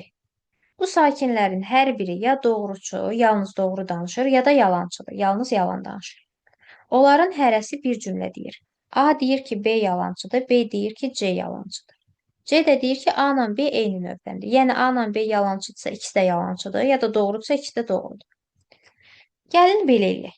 Götürürəm A-nı, B-ni, bir də C-ni. A ya doğru danışır, ya yalan. Tutaq ki, A doğru danışmış olsa, A deyir ki, B yalançıdır. A-nı mən doğruçu götürdüyümə görə, A nə desə ona inanıram. Deyir ki, B yalançıdır, deyirəm, yaxşı, B yalançıdır. Əgər B yalançıdırsa, B-nin dediyinə mən inanmamalıyam. B yalançıdırsa, B deyirsə ki, C yalançıdır, mən bunun dediyinə inanmıram. C-ni götürürəm doğrucu. Əgər C doğru danışırsa, onun bu dediyi düz olmalıdır. Əgər C-ni doğrucu götürmək istəyiriksə, A ilə B eyni növdən olmalıdır. Axı burada A ilə B eyni növdən deyil. Bunlar eyni növdən deyil deyə biz C-ni bu halda doğrucu götürə bilmərik. Deməli, bu alınmadı. Bu versiya doğru gəlmədi. Çünki sonda C-nin dediyi buradakı ilə üst-üstə düşmədi. Sonra gəldik indi əgər A yalançı olarsa. Onsuz da A ya yalançı ya doğruçu olmalıydı. Doğruçu deyilsə deməli A yalançıdır. A yalançıdırsa, A-nın dediyinə mən inanmayacağam. A deyir ki, B yalançıdır, deyirəm yox, mən sənə inanmıram. Bunu götürürəm doğrucu. Əgər B doğruçudursa, o deyirsə ki, C yalan danışır, deməli C həqiqətən yalançıdır. C deyir ki, A ilə B eyni növdəndir. C əgər yalançıdırsa, onun burada yalan danışmağı normaldır. A ilə B eyni növdən deyil, amma burada yalan danışmağı normaldır, çünki onsuz da o yalançıdır. Deməli, A yalançı, B doğrusu, C yalançı. Cavabımız olacaq C bəndi. 79-cu sualda deyir ki, verilən cütlər arasında məntiqi əlaqəyə əsaslanıb analoji uyğun variantı seçin. İfologiya atlar haqqında elmdir. Baxaq görüm uyğun olan hansı variant var. İxtiyologiya ixtiralar deyil, balıqlardır. A bəndi səhv. Mikologiya göbələklərdir. B bəndi səhv. Serpentologiya ilanlardır. D bəndi səhvdir. Kinologiya itlərdir. Y bəndi səhvdir. Cavabımız qalır C bəndi. Felnologiya pişiklər haqqında elmdir. 80-ci sual. 80-ci sualın qanuna uyğunluğu necədir? Bax, yuxarı sətirdəki, bir də kənar sol sütundakı kvadratların daxilində eyni olan elementləri atacağım. Yalnız unikal olanları götürüb kəsişməyə yazacağım. Bax, məsələn, ulduz burada hər ikisində var, ulduzu atıram. Dairə hər ikisində var, bunları atıram. Burada üçbucaq hər ikisində var, bunları atıram. Buradan üçbucağı, buradan da ox və dairəni götürüb yazıram onların kəsişməsini. Eyni olanları atırıq, unikal olanları götürüb yazırıq kəsişməyə. Məsələn, bax, burada bu elementdən 2 dənədir, bunları atdıq. Burada bundan 2 dənədir, bundan 2 dənədir, atdıq. Burada da bunlardan 2 dənədir, atdıq. Məsələn, burada 3 element var. Yuxarıda da bir dənə üçbucaq qalıb. Buradan üçbucağı gətirirəm. Buradan da bu 3 dənəsini götürürəm, gətirib yazıram cavaba. Bunların hamısında qanuna uyğunluq ödənir. Bir dənə 1F-də qanuna uyğunluq pozulur. Əslində necə olmalı idi? Burada unikal olan bir dənə böyük dairədir. Böyük dairəni gətirməli idim cavaba. Buradan da balaca dairə ilə ox, bir dənə də balaca dairə ilə oxu gətirməli idim. Bunları da xaotik şəkildə ürəyim necə istəyirsə düzməli idim kvadratın daxilində. Amma baxın, burada tamam ayrı elementləri gətirir. Ona görə də 1F-imiz qanuna uyğunluğu pozur.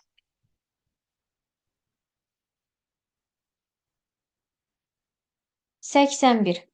Hərf sırası pozulmuş 5 sözdən 4-ü arasında məntiqi əlaqə var. Hərflərin sırasını düzəldərək fərqli sözü tapın. A bəndindən söz düzəltsək olacaq sırsıra. B bəndi şeh, C bəndi qar, D bəndi külək, Y bəndi qrov. Külək havanın hərəkətidir. Digər dördü isə yağıntı növləridir. Sırsıra, şeh, qrov, qar bunlar yağıntıdır. Ona görə cavabımız olur D bəndi. 82-ci sual. 82-ci sual fiqur münasibətləri mövzusuna aid bir sual nümunəsidir. Burada birinci fiqurdan ikincini almaq üçün əvvəlcə bunun simmetriyasını tapıb, sonra da rənglərini dəyişir. Deməli, biz bunun simmetriyasını tapsaq, bu belə dayanmalıdır. Belə dayanmalıdır, yəni Y bəndi getdi, D bəndi getdi. Fon rəngi burada qaraydısa, bizdə cavabda ağ olmalıdır. Ona görə bu da getdi. Burada ox belə dayanıbsa, onun simmetriyası özü ilə üzbəüz dayanmalıdır. Amma B bəndində elə eynisi verilib. Ona görə B bəndi də getdi. Cavabımız oldu A bəndi.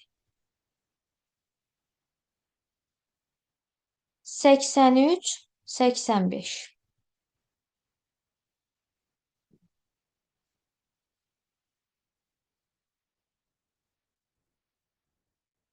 Mercedes, Toyota, Audi markalı avtomobillər idarə edən filan dostlar. Deməli, bizə ümumi mətndə verilib dostların adı, onların zalda məşq elədiyi yoldaşının adı, bir də onların idarə elədiyi avtomobilin markası. Ona görə gəlin bir cədvəl quraq. Cədvəlimizdə həmin dostların adını, avtomobil markasını, zal yoldaşını qeyd edək. Belə yazaq: dost, zal yoldaşı, bir də maşın. Ümumilikdə 8 nəfərdən söhbət getdiyinə görə cədvəlimizi 8 yerə böləcəyik. 1, 2, 3, 4, 5, 6, 7, 8.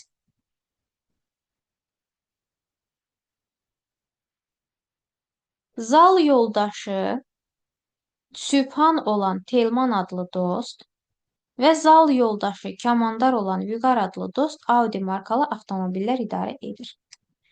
Yazırıq avtomobillərin markasına Audi.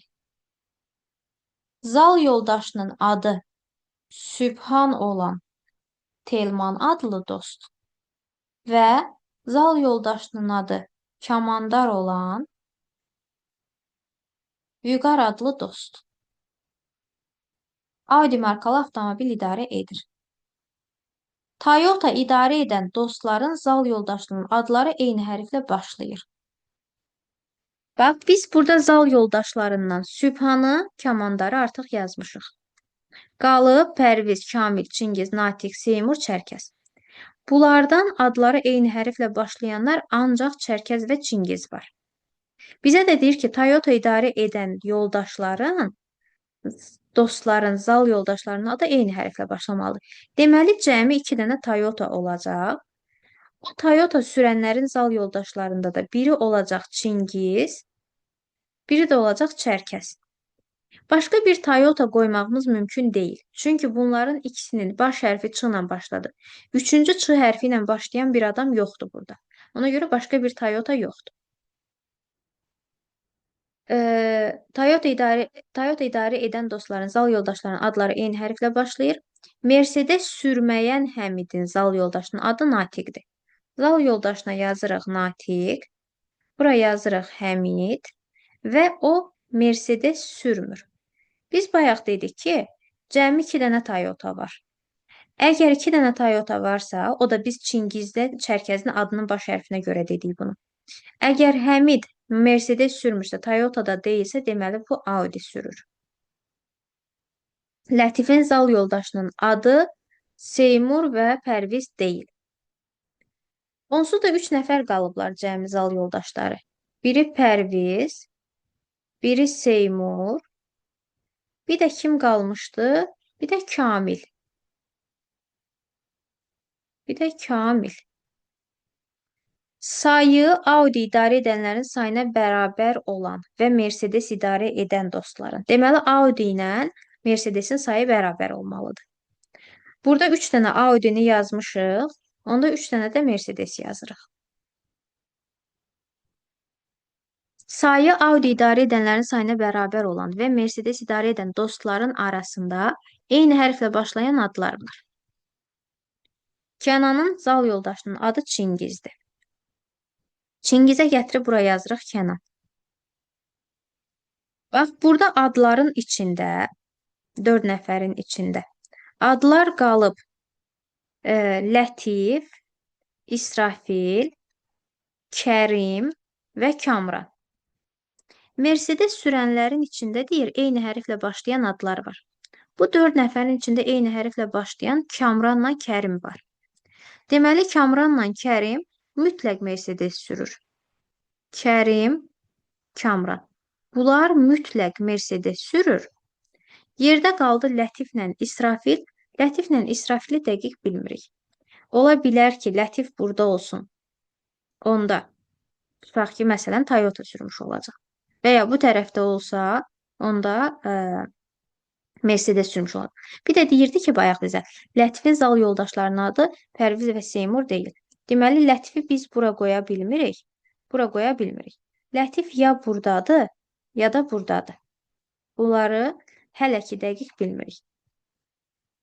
Mətnə görə ancaq bu informasiyalar var əlimizdə. İndi gəlin gedək sualları cavablamağa. Deyir, mətndəki məlumatlara əsasən hansı nəticələrə gəlmək olar? Zal yoldaşının adı Natiq olan dost, yəni Həmiddən söhbət gedir, Toyota idarə edir. Xeyr, Toyota yox, Audi idarə edir. Bir səhvdir. Kamil ilə Lətif eyni zalda idman etmir. Kamil ilə Lətif, biz bunu bilmirik. Çünki biz bayaq dedik ki, Lətif ya buradadır, ya da buradadır. Ona görə biz bilmirik, bu eyni zaldadır ya yox. Həmid Audi idarə edir, bəli, doğrudur. Lətif Audi idarə etmir. Bu doğrudur. Hardan bilirik doğrudur? Çünki Audi idarə edənlər Telmandır, Vüqardır və Həmiddir. Lətif ya burada olacaq, onda Toyota idarə etmiş olacaq, ya da burada olacaq, onda Mercedes olacaq. Yəni, əsas odur ki, Audi deyil. Kərim Mercedes idarə edir. Bəli, bunu bilirik. Doğrudur. Çərkəz ilə İsrafil eyni zalda məşq edir. Çərkəz buradadır, amma buradakı İsrafildirmi, onu bilmirik. Mütləq doğrularımız oldu. 3, 4, 5 cavab oldu. Y bəndi. Qeyd olunan oğlanlardan hansının zal yoldaşının adı mətnə əlavə olunsa, Toyota markalı avtomobili idarə edən dostların hamısını təyin etmək olar. Biz onsuz da bilirik ki, burada Kərim və Kamran Mercedes idarə edir. Onlar Mercedes idarə edirsə, onlar bu üç yerdən birindədir, hər hansı birindədir. Üç yerdən, daha doğrusu hər hansı ikisindədir. Yerdə qalan iki nəfərdə biri Lətifdir, biri İsrafildir. Onları bilmirik ki, hansı hardadır. Lətif burada deyil, burada deyil. Lətif ya buradadır, ya da buradadır. Bunların ikisindən birindədir Lətif. Bizə Toyota deyir ki, hansının zal yoldaşının adı, oğlanlardan hansının zal yoldaşının adı mətnə əlavə olunsa, Toyota markalı avtomobil idarə edən dostların hamısını təyin etmək olar. Bax, məsələn, tutaq ki, bizə, yəni cavabımız olacaq C bəndi. Bizə İsrafilin zal yoldaşının adını versə, tutaq ki, məsələn, mənə dedi ki, İsrafilin zal yoldaşı Kamildir. O zaman mən biləcəm ki, Lətif onda buradadır. Lətifi qoyacağıq bura. Lətif burada olanda avtomatik Toyota idarə edənlərin cavabı çıxmış olacaq. Və ya mənə tutaq ki, deyir ki, İsrafilin zal yoldaşı Seymurdur. İsrafilin zal yoldaşının Seymur olduğunu desə, mən biləcəm ki, axı Kərimlə Kamran ikisi də Mercedes sürməli idi. Onda Kərimlə Kamranı qoyacam bura, biləcəm ki, Lətif buradadır. Və ya tutaq ki, İsrafili versə burada, mən biləcəm ki, bunun zal yoldaşı əgər Pərvizdirsə, onda Kərimlə Kamranı bura qoyub Lətifi bura qoyacaq. Və ya İsrafilin özünü burada versə, avtomatik Toyota sürənləri tapmış oluruq. Yəni, burada bunların verilməsi, tutaq ki, Seymurun zal yoldaşının adının bizə verilməsi kifayət etməyəcək. Kərim kifayət. Amma İsrafilin zal yoldaşının adı verilməsi bizə kifayət eləyir. Cavabımız oldu C bəndi. Və keçək 85-ci suala. Əgər Lətifin Kamil ilə eyni zalda məşq etdiyi məlumdur. Lətif Kamil ilə eyni zalda məşq eləyirsə, bax, bura Lətif yazsaq, Kərimlə Kamran ikisi də Mercedes sürməlidir deyə bu Mercedeslərin birinə Kərim, birinə Kamran yazmalıyam bura. Amma dəqiq bilmirəm də hansı Kərim, hansı Kamran olacaq. Onda İsrafili mütləq bura qoymalıyıq. Aşağıdakılardan hansı mütləq doğrudur? Kərim Pərviz ilə eyni zalda məşq edir. Kərimlə Pərviz, bəlkə Kamranla Pərviz eyni zalda məşq eləyəcək. Bunu dəqiq deyə bilmərik. Buna yəni əmin deyilik. B bəndi, Kamran ilə Çərkəz eyni zalda məşq eləyəcək. Xeyr, bu mütləq səhvdir. Çünki Çərkəzlə eyni zalda məşq eləyən İsrafil olacaq. Lətif Toyota idarə eləyəcək. Lətif Toyota idarə eləyəcək. Xeyr, belə olan halda Lətif Mercedes idarə eləmiş olacaq. Lətif Mercedes idarə eləyəcək, bəli, doğrudur. İsrafil ilə Seymur eyni zalda məşq edir. Xeyr, İsrafil buradadır, Seymur buradadır. Ona görə cavabımız olur D bəndi. 86-cı sual. Verilmiş sözlər qrupunda mənaca yaxın olan sözləri seçin. Humanist, şəfqətli sözünün sinonimi verilən sözlər arasında yardımsevər ola bilər, mərhəmətli ola bilər, döyüşkən olmaz, qayğıkeş ola bilər, təmkinli də olmaz. Deməli, cavabımız olacaq 2, 3, 5. A bəndi. 87-ci suala baxaq.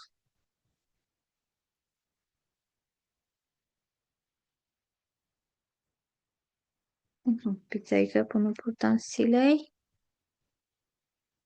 Aha, 87-ci suala baxaq. Verilən fiquru kvadrata tamamlayan hissəni tap. Buradan biz, məsələn, gözəyarı olaraq tutaq ki, bunu bir quşa bənzətsək, tutaq ki, bu quşun başıdır. B bəndində bu baş uyğun gəlmir. Ona görə B bəndi səhvdir. Bunu götürək, tutaq ki, quşun qanadlarıdır. Burada nə başı uyğun gəlmir, nə də qanadları uyğun gəlmir.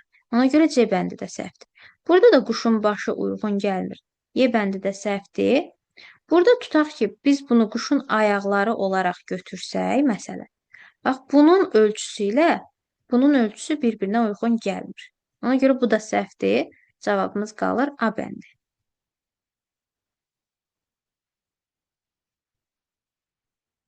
88.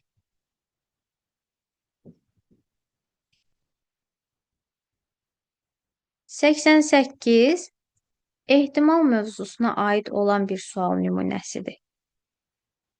Biraz da kublar mövzusu ilə inteqrasiya olunur. Biz bilirik ki, kubun ümumilikdə 6 üzü var.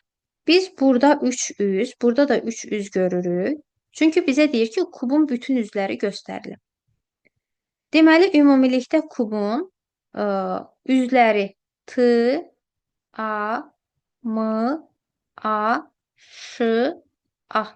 Bax, bu 6 dənə hərfdən ibarətdir kubun üzləri. Deyir, kubu atan zaman ilk 3 cəhddə tam sözü, digər 3 cəhddə ata sözlərinin düşməsi ehtimalını tapın. Yəni, söhbət üst-üzdən gedir ki, burada bir dəfə atanda, üst-üz deməyək, ümumiyyətlə, tam sözünün düşməsi ehtimalı. T-nın düşməsi ehtimalı. Bu 6 dənə hərfdən yalnız birindədir deyə ehtimal 6-da 1-dir. A-nın düşməsi ehtimalı, A 3 dənə A-mız var. A-nın düşməsi ehtimalı 6-da 3-dür. M-nın düşməsi ehtimalı isə 6-da 1-dir. Burada bunları ixtisar eləsək 3-ə qalacaq 2-də 1, cavabımız olacaq 72-də 1. Tam sözünün düşməsi ehtimalı 72-də 1-dir. Ata sözünün düşməsi ehtimalı. Ata sözündə A hərfinin düşməsi ehtimalı ümumi 6 üz var. Onun 3-ündə A hərfi var deyə A hərfinin düşməsi ehtimalı 6-da 3-dür. T hərfinin düşməsi ehtimalı 6-da 1-dir. Digər A hərfinin düşməsi ehtimalı da 6-da 3-dür. Bunları ixtisar eləsək 2-də 1, bunları ixtisar eləsək 2-də 1, cavabımız olacaq 24-də 1.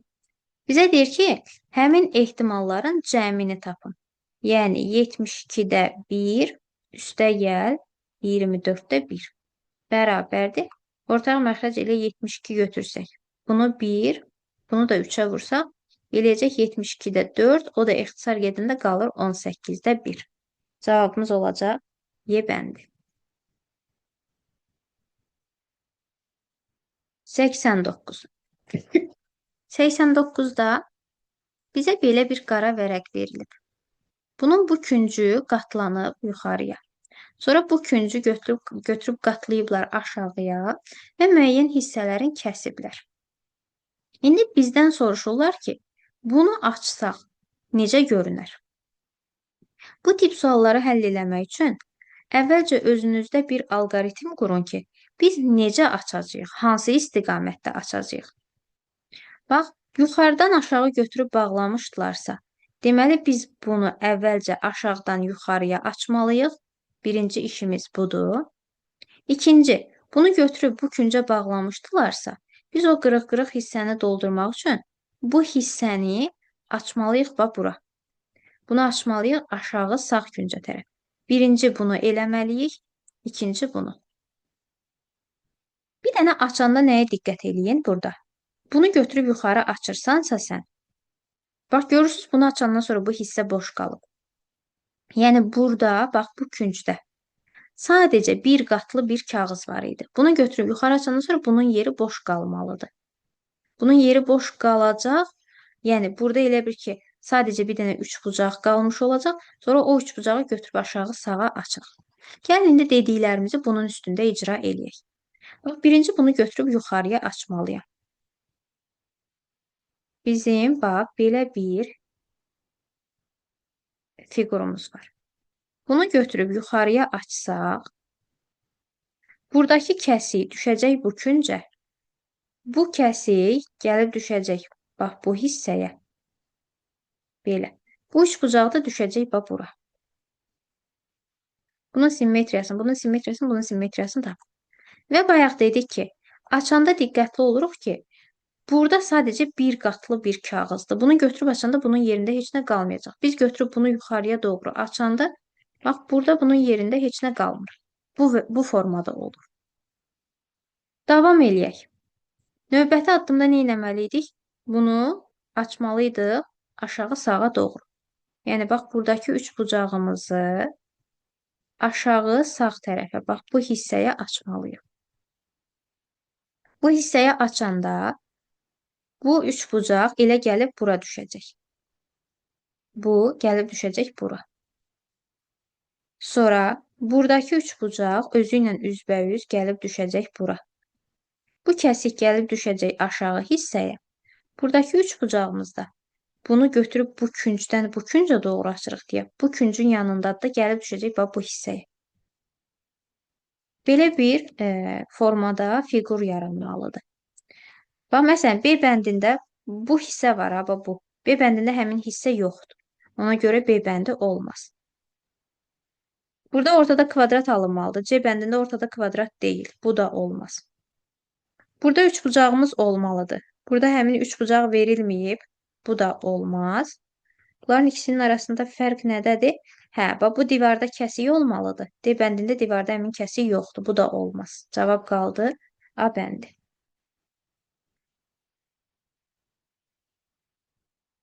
90-cı sual. Qanunauyğunluğu müəyyən edin, sual əvəzinə uyğun variantı seçin. Voltmetr gərginliyi ölçən cihazdır. Ampermetr isə cərəyan şiddətini. Cavabımız olacaq Y bəndi. 91-92 nömrəli sualları aşağıdakı tərəziyə görə cavablandırmalıyıq. Şərtdə deyir ki, 9 fərqli hərfin hərəsinin çəkisi 1-dən 9-a qədər ədədlərdən birinə, hər biri fərqli bir ədədə uyğundur. Əvvəlcə gəlin, burada rəqəmlərimizi təyin eləyək görüm. Hər bir fiqurumuz, hər bir hərfimiz hansı qiyməti alacaq? 1-dən 9-a qədər qiymət almalıdır. Məsələn, A-nın yerində ya 1 olmalıdır, ya 2.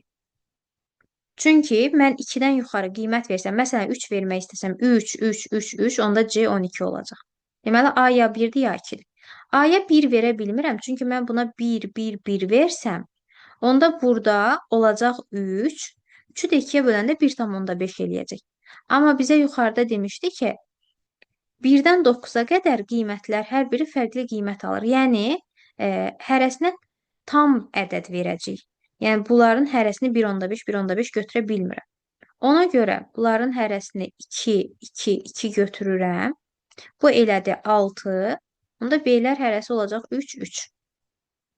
2, 2, 2. Bu oldu 6. Bu da 6. 6 üstünə 6 gəldik 12. Keçdim bu hissəyə. A-larımız 2-dirsə, bura oldu 8. Onda bu da olacaq 8. Yəni C-miz də 8-dir. 8, 8. Bu oldu 16. 12, 16. Bura oldu 28. Burada da deməli bu hissə 28 olmalıdır. Çünki bu hissə tarazlıqdadır. 28 burada tarazlıq olduğuna görə 2 yerə bölürəm 14. 14. Cəmi 14 olan nəyimiz var? Ya 5 ilə 9, ya da 6 ilə 8. 8-i burada istifadə eləmişəm. Daha 8-i istifadə eləyə bilmərəm. Deməli, cəmin 14 olması üçün bunları 5 ilə 9 götürməliyim. Yüngül olanı götürürəm 5, ağır olanı götürürəm 9.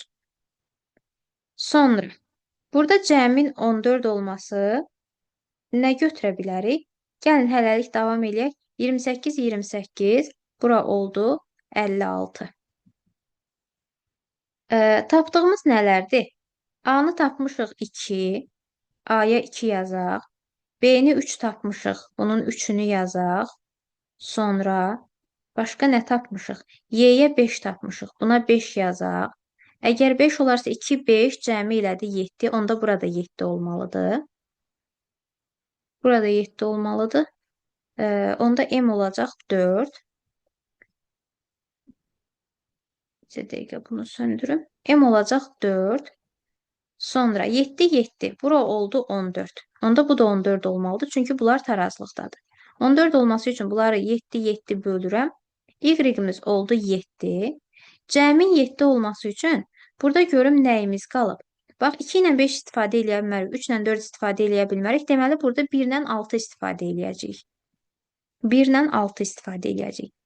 F-ə 1 götürə bilmirəm. Çünki F-i 1 götürsəm, onda bura üçün ikisinin cəmi 13 qalacaq. Ona görə bunu 6 götürürəm. Bunu 6 götürürəm. H-ı 1 götürürəm. 14-dən 6-nı çıxanda 8, onda M-lərimiz hərəsi olacaq 4. Hə, onsuz da M-i burada 4 yazmışdıq. Bütün qiymətlərimizi təyin elədik. İndi gəlin, həmin qiymətlərə uyğun gedib cavablarımızı seçək. Biz bunu necə eləyək ki, ikisini eyni anda görək. Ümid edirəm ki, siz bunun üstə testinizin üstünə yazmısınız. Çünki bunları eyni anda görmək mümkün olmayacaq. Sadəcə mən qiymətləri özüm sizə burada deyərəm. Aşağıdakı ifadələrdən neçəsi yanlışdır? A-nı neçə tapmışdıq? A-nı 2 tapmışdıq. Üstə gəl. B-ni tapmışdıq 3. Bərabərdir 5. Bir dənə görüm, yeni 5 tapmışdıqmı? Bəli, bu ifadə doğrudur. D çıx C. D-ni 9 tapmışdıq. C-ni 8 tapmışdıq. 9-dan 8 çıxanda 0-dan daha kiçikmi rəqəm eləyir? Xeyr, bu səhvdir. F-i tapmışdıq 6. A-nı tapmışdıq 2. 6-nın üstünə 2 gələndə 8 eləyir. Amma D-ni 9 tapmışdıq. Bu səhvdir. Sonra Y-imiz neçə idi? 7. C-ni tapmışdıq. C-ni tapmışdıq 8. H-ı tapmışdıq. H-ı tapmışdıq 1. Hə, F-lə H idi, 1 idi bu. 1, bu doğrudur. Bunu götürə bilərik. Və D-ni 9 tapmışdıq. Y-ni 5 tapmışıq. M-i 4 xatırlayıram. 9-un üstünə 5, 4 eləmir. Ona görə bu səhvdir. Deməli, 1 doğrudur, 2, 3 səhvdir, 4 doğrudur, 5 səhvdir. 92. Aşağıdakilərdən hansıları icra etsək, tərəzinin hal-hazırki vəziyyətinə təsir göstərməz. Bizim B-miz 3 idi. Onu A-la və F-lə əvəz eləsək, A2-dir, F 6-dır. Biz 3-ü 2 və 6 ilə əvəz eləsək, axı dəyişəcək, təsir göstərəcək tarazlığa. 3, 2 ilə 6-nın cəminə bərabər deyil. Deməli, bu təsir göstərəcək. Hər bir Y 3 ədəd B ilə əvəz olunarsa. Y-miz 5-dir. B-lərimiz hərəsi 3-dür. 3 ədədi 3 eləyir 9. Biz 5-in əvəzinə 9 yaza bilmərik. Deməli, bu da təsir göstərəcək. C-bən, 3-cü sual. Bizim H-ımız 1 idi. 1-i deyir, istənilən hər hansı başqa bir rəqəmdən əvəz eləsək. Axı, ola bilməz, biz 1-i götürüb 2 ilə, 3 ilə, 5 ilə əvəz eləsək, təbii ki, tarazlığı pozmuş olacaq. Hər bir A hərfi 2 ədəd H ilə əvəz olunarsa, A hərfi 2-dir. H-larımız 1-dir. 2 ədəd 1 elə bizə 2-ni verir. Deməli, bunu əvəz eləsək, tarazlıq dəyişməz. Y hərfi A və Y-dən əvəz olunarsa. Y-imiz 7 idi. Y-imiz 7-dir, A 2-dir, Y də 5-dir. Bunların ikisinin cəmi olsa bizə 7-ni verir. Deməli, biz 4 və 5-i, 7-ni 2 və 5 ilə əvəz eləyə bilirik. Heç bir sıxıntı yoxdur. Burada cavabımız oldu 4, 5. Burada da neçəsi yanlışdır? 3-ü. 93-cü sual.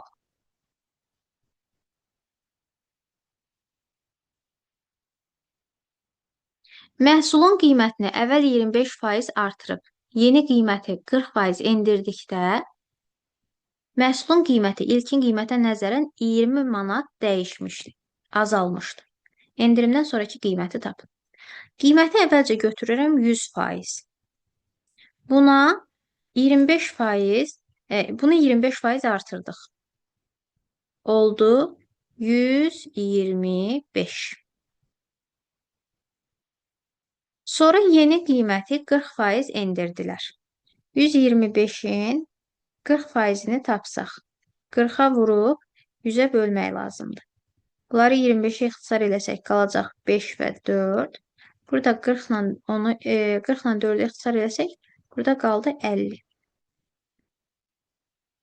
Bax, biz bu qiymətə 50% endirim eləyirik. 125 çıx 50. Qaldı 75%. İlkin qiymətimiz 100% idi. Sonraki qiymətimiz 75% oldu. Deməli, 25% azaldı.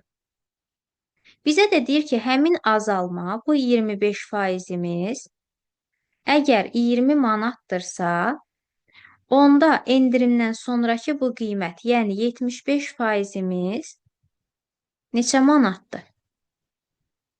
Çarpaz şəkildə vururuq, tapırıq, görürük x-ımız eləyəcək 60 manat. Cavabımız olacaq 60. 94-cü sual. Aşağıdakılardan hansılar qatlanıb kəsilmiş kağızın açılışı ola bilməz? Biz nəzərə alırıq ki, bizim qatlanıb kəsilmiş kağızımız düz simmetriyaya nəzərən solu ilə sağı simmetrik olmalıdır. Bir də yuxarısı ilə aşağısı bir-biri ilə simmetrik olmalıdır. Bax, məsələn, 4-cü fiqurda burada yuxarı ilə aşağı bir-biri ilə simmetrik deyil. Ona görə 4 ola bilməz. Burada solla sağ bir-biri ilə simmetrik deyil. Burada bunun yuxarısı ilə bunun aşağısı bir-biri ilə simmetrik deyil. 1, 2, 3-də heç bir problem yoxdur. Onlar simmetrik ola bilər. Cavabımız olacaq 4, 5, 6. Və sonuncu 95-ci sual. Anaqramı həll edərək uyğunluğu tapın. 1, buradan söz düzəltsək olacaq ölkə. 2, geyim, 3, bitki. 1, ölkə, 2, geyim, 3, bitki. A bəndi Özbəkistan. Özbəkistan nəyə uyğun gələcək? Ölkəyə.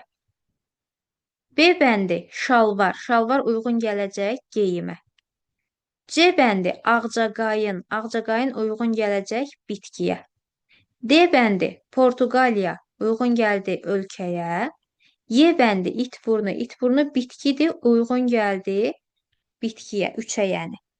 Deməli 1AD, 2B, 3C. Ümid edirəm bu video hər kəs üçün faydalı olacaq. Hər birinizə uğurlar.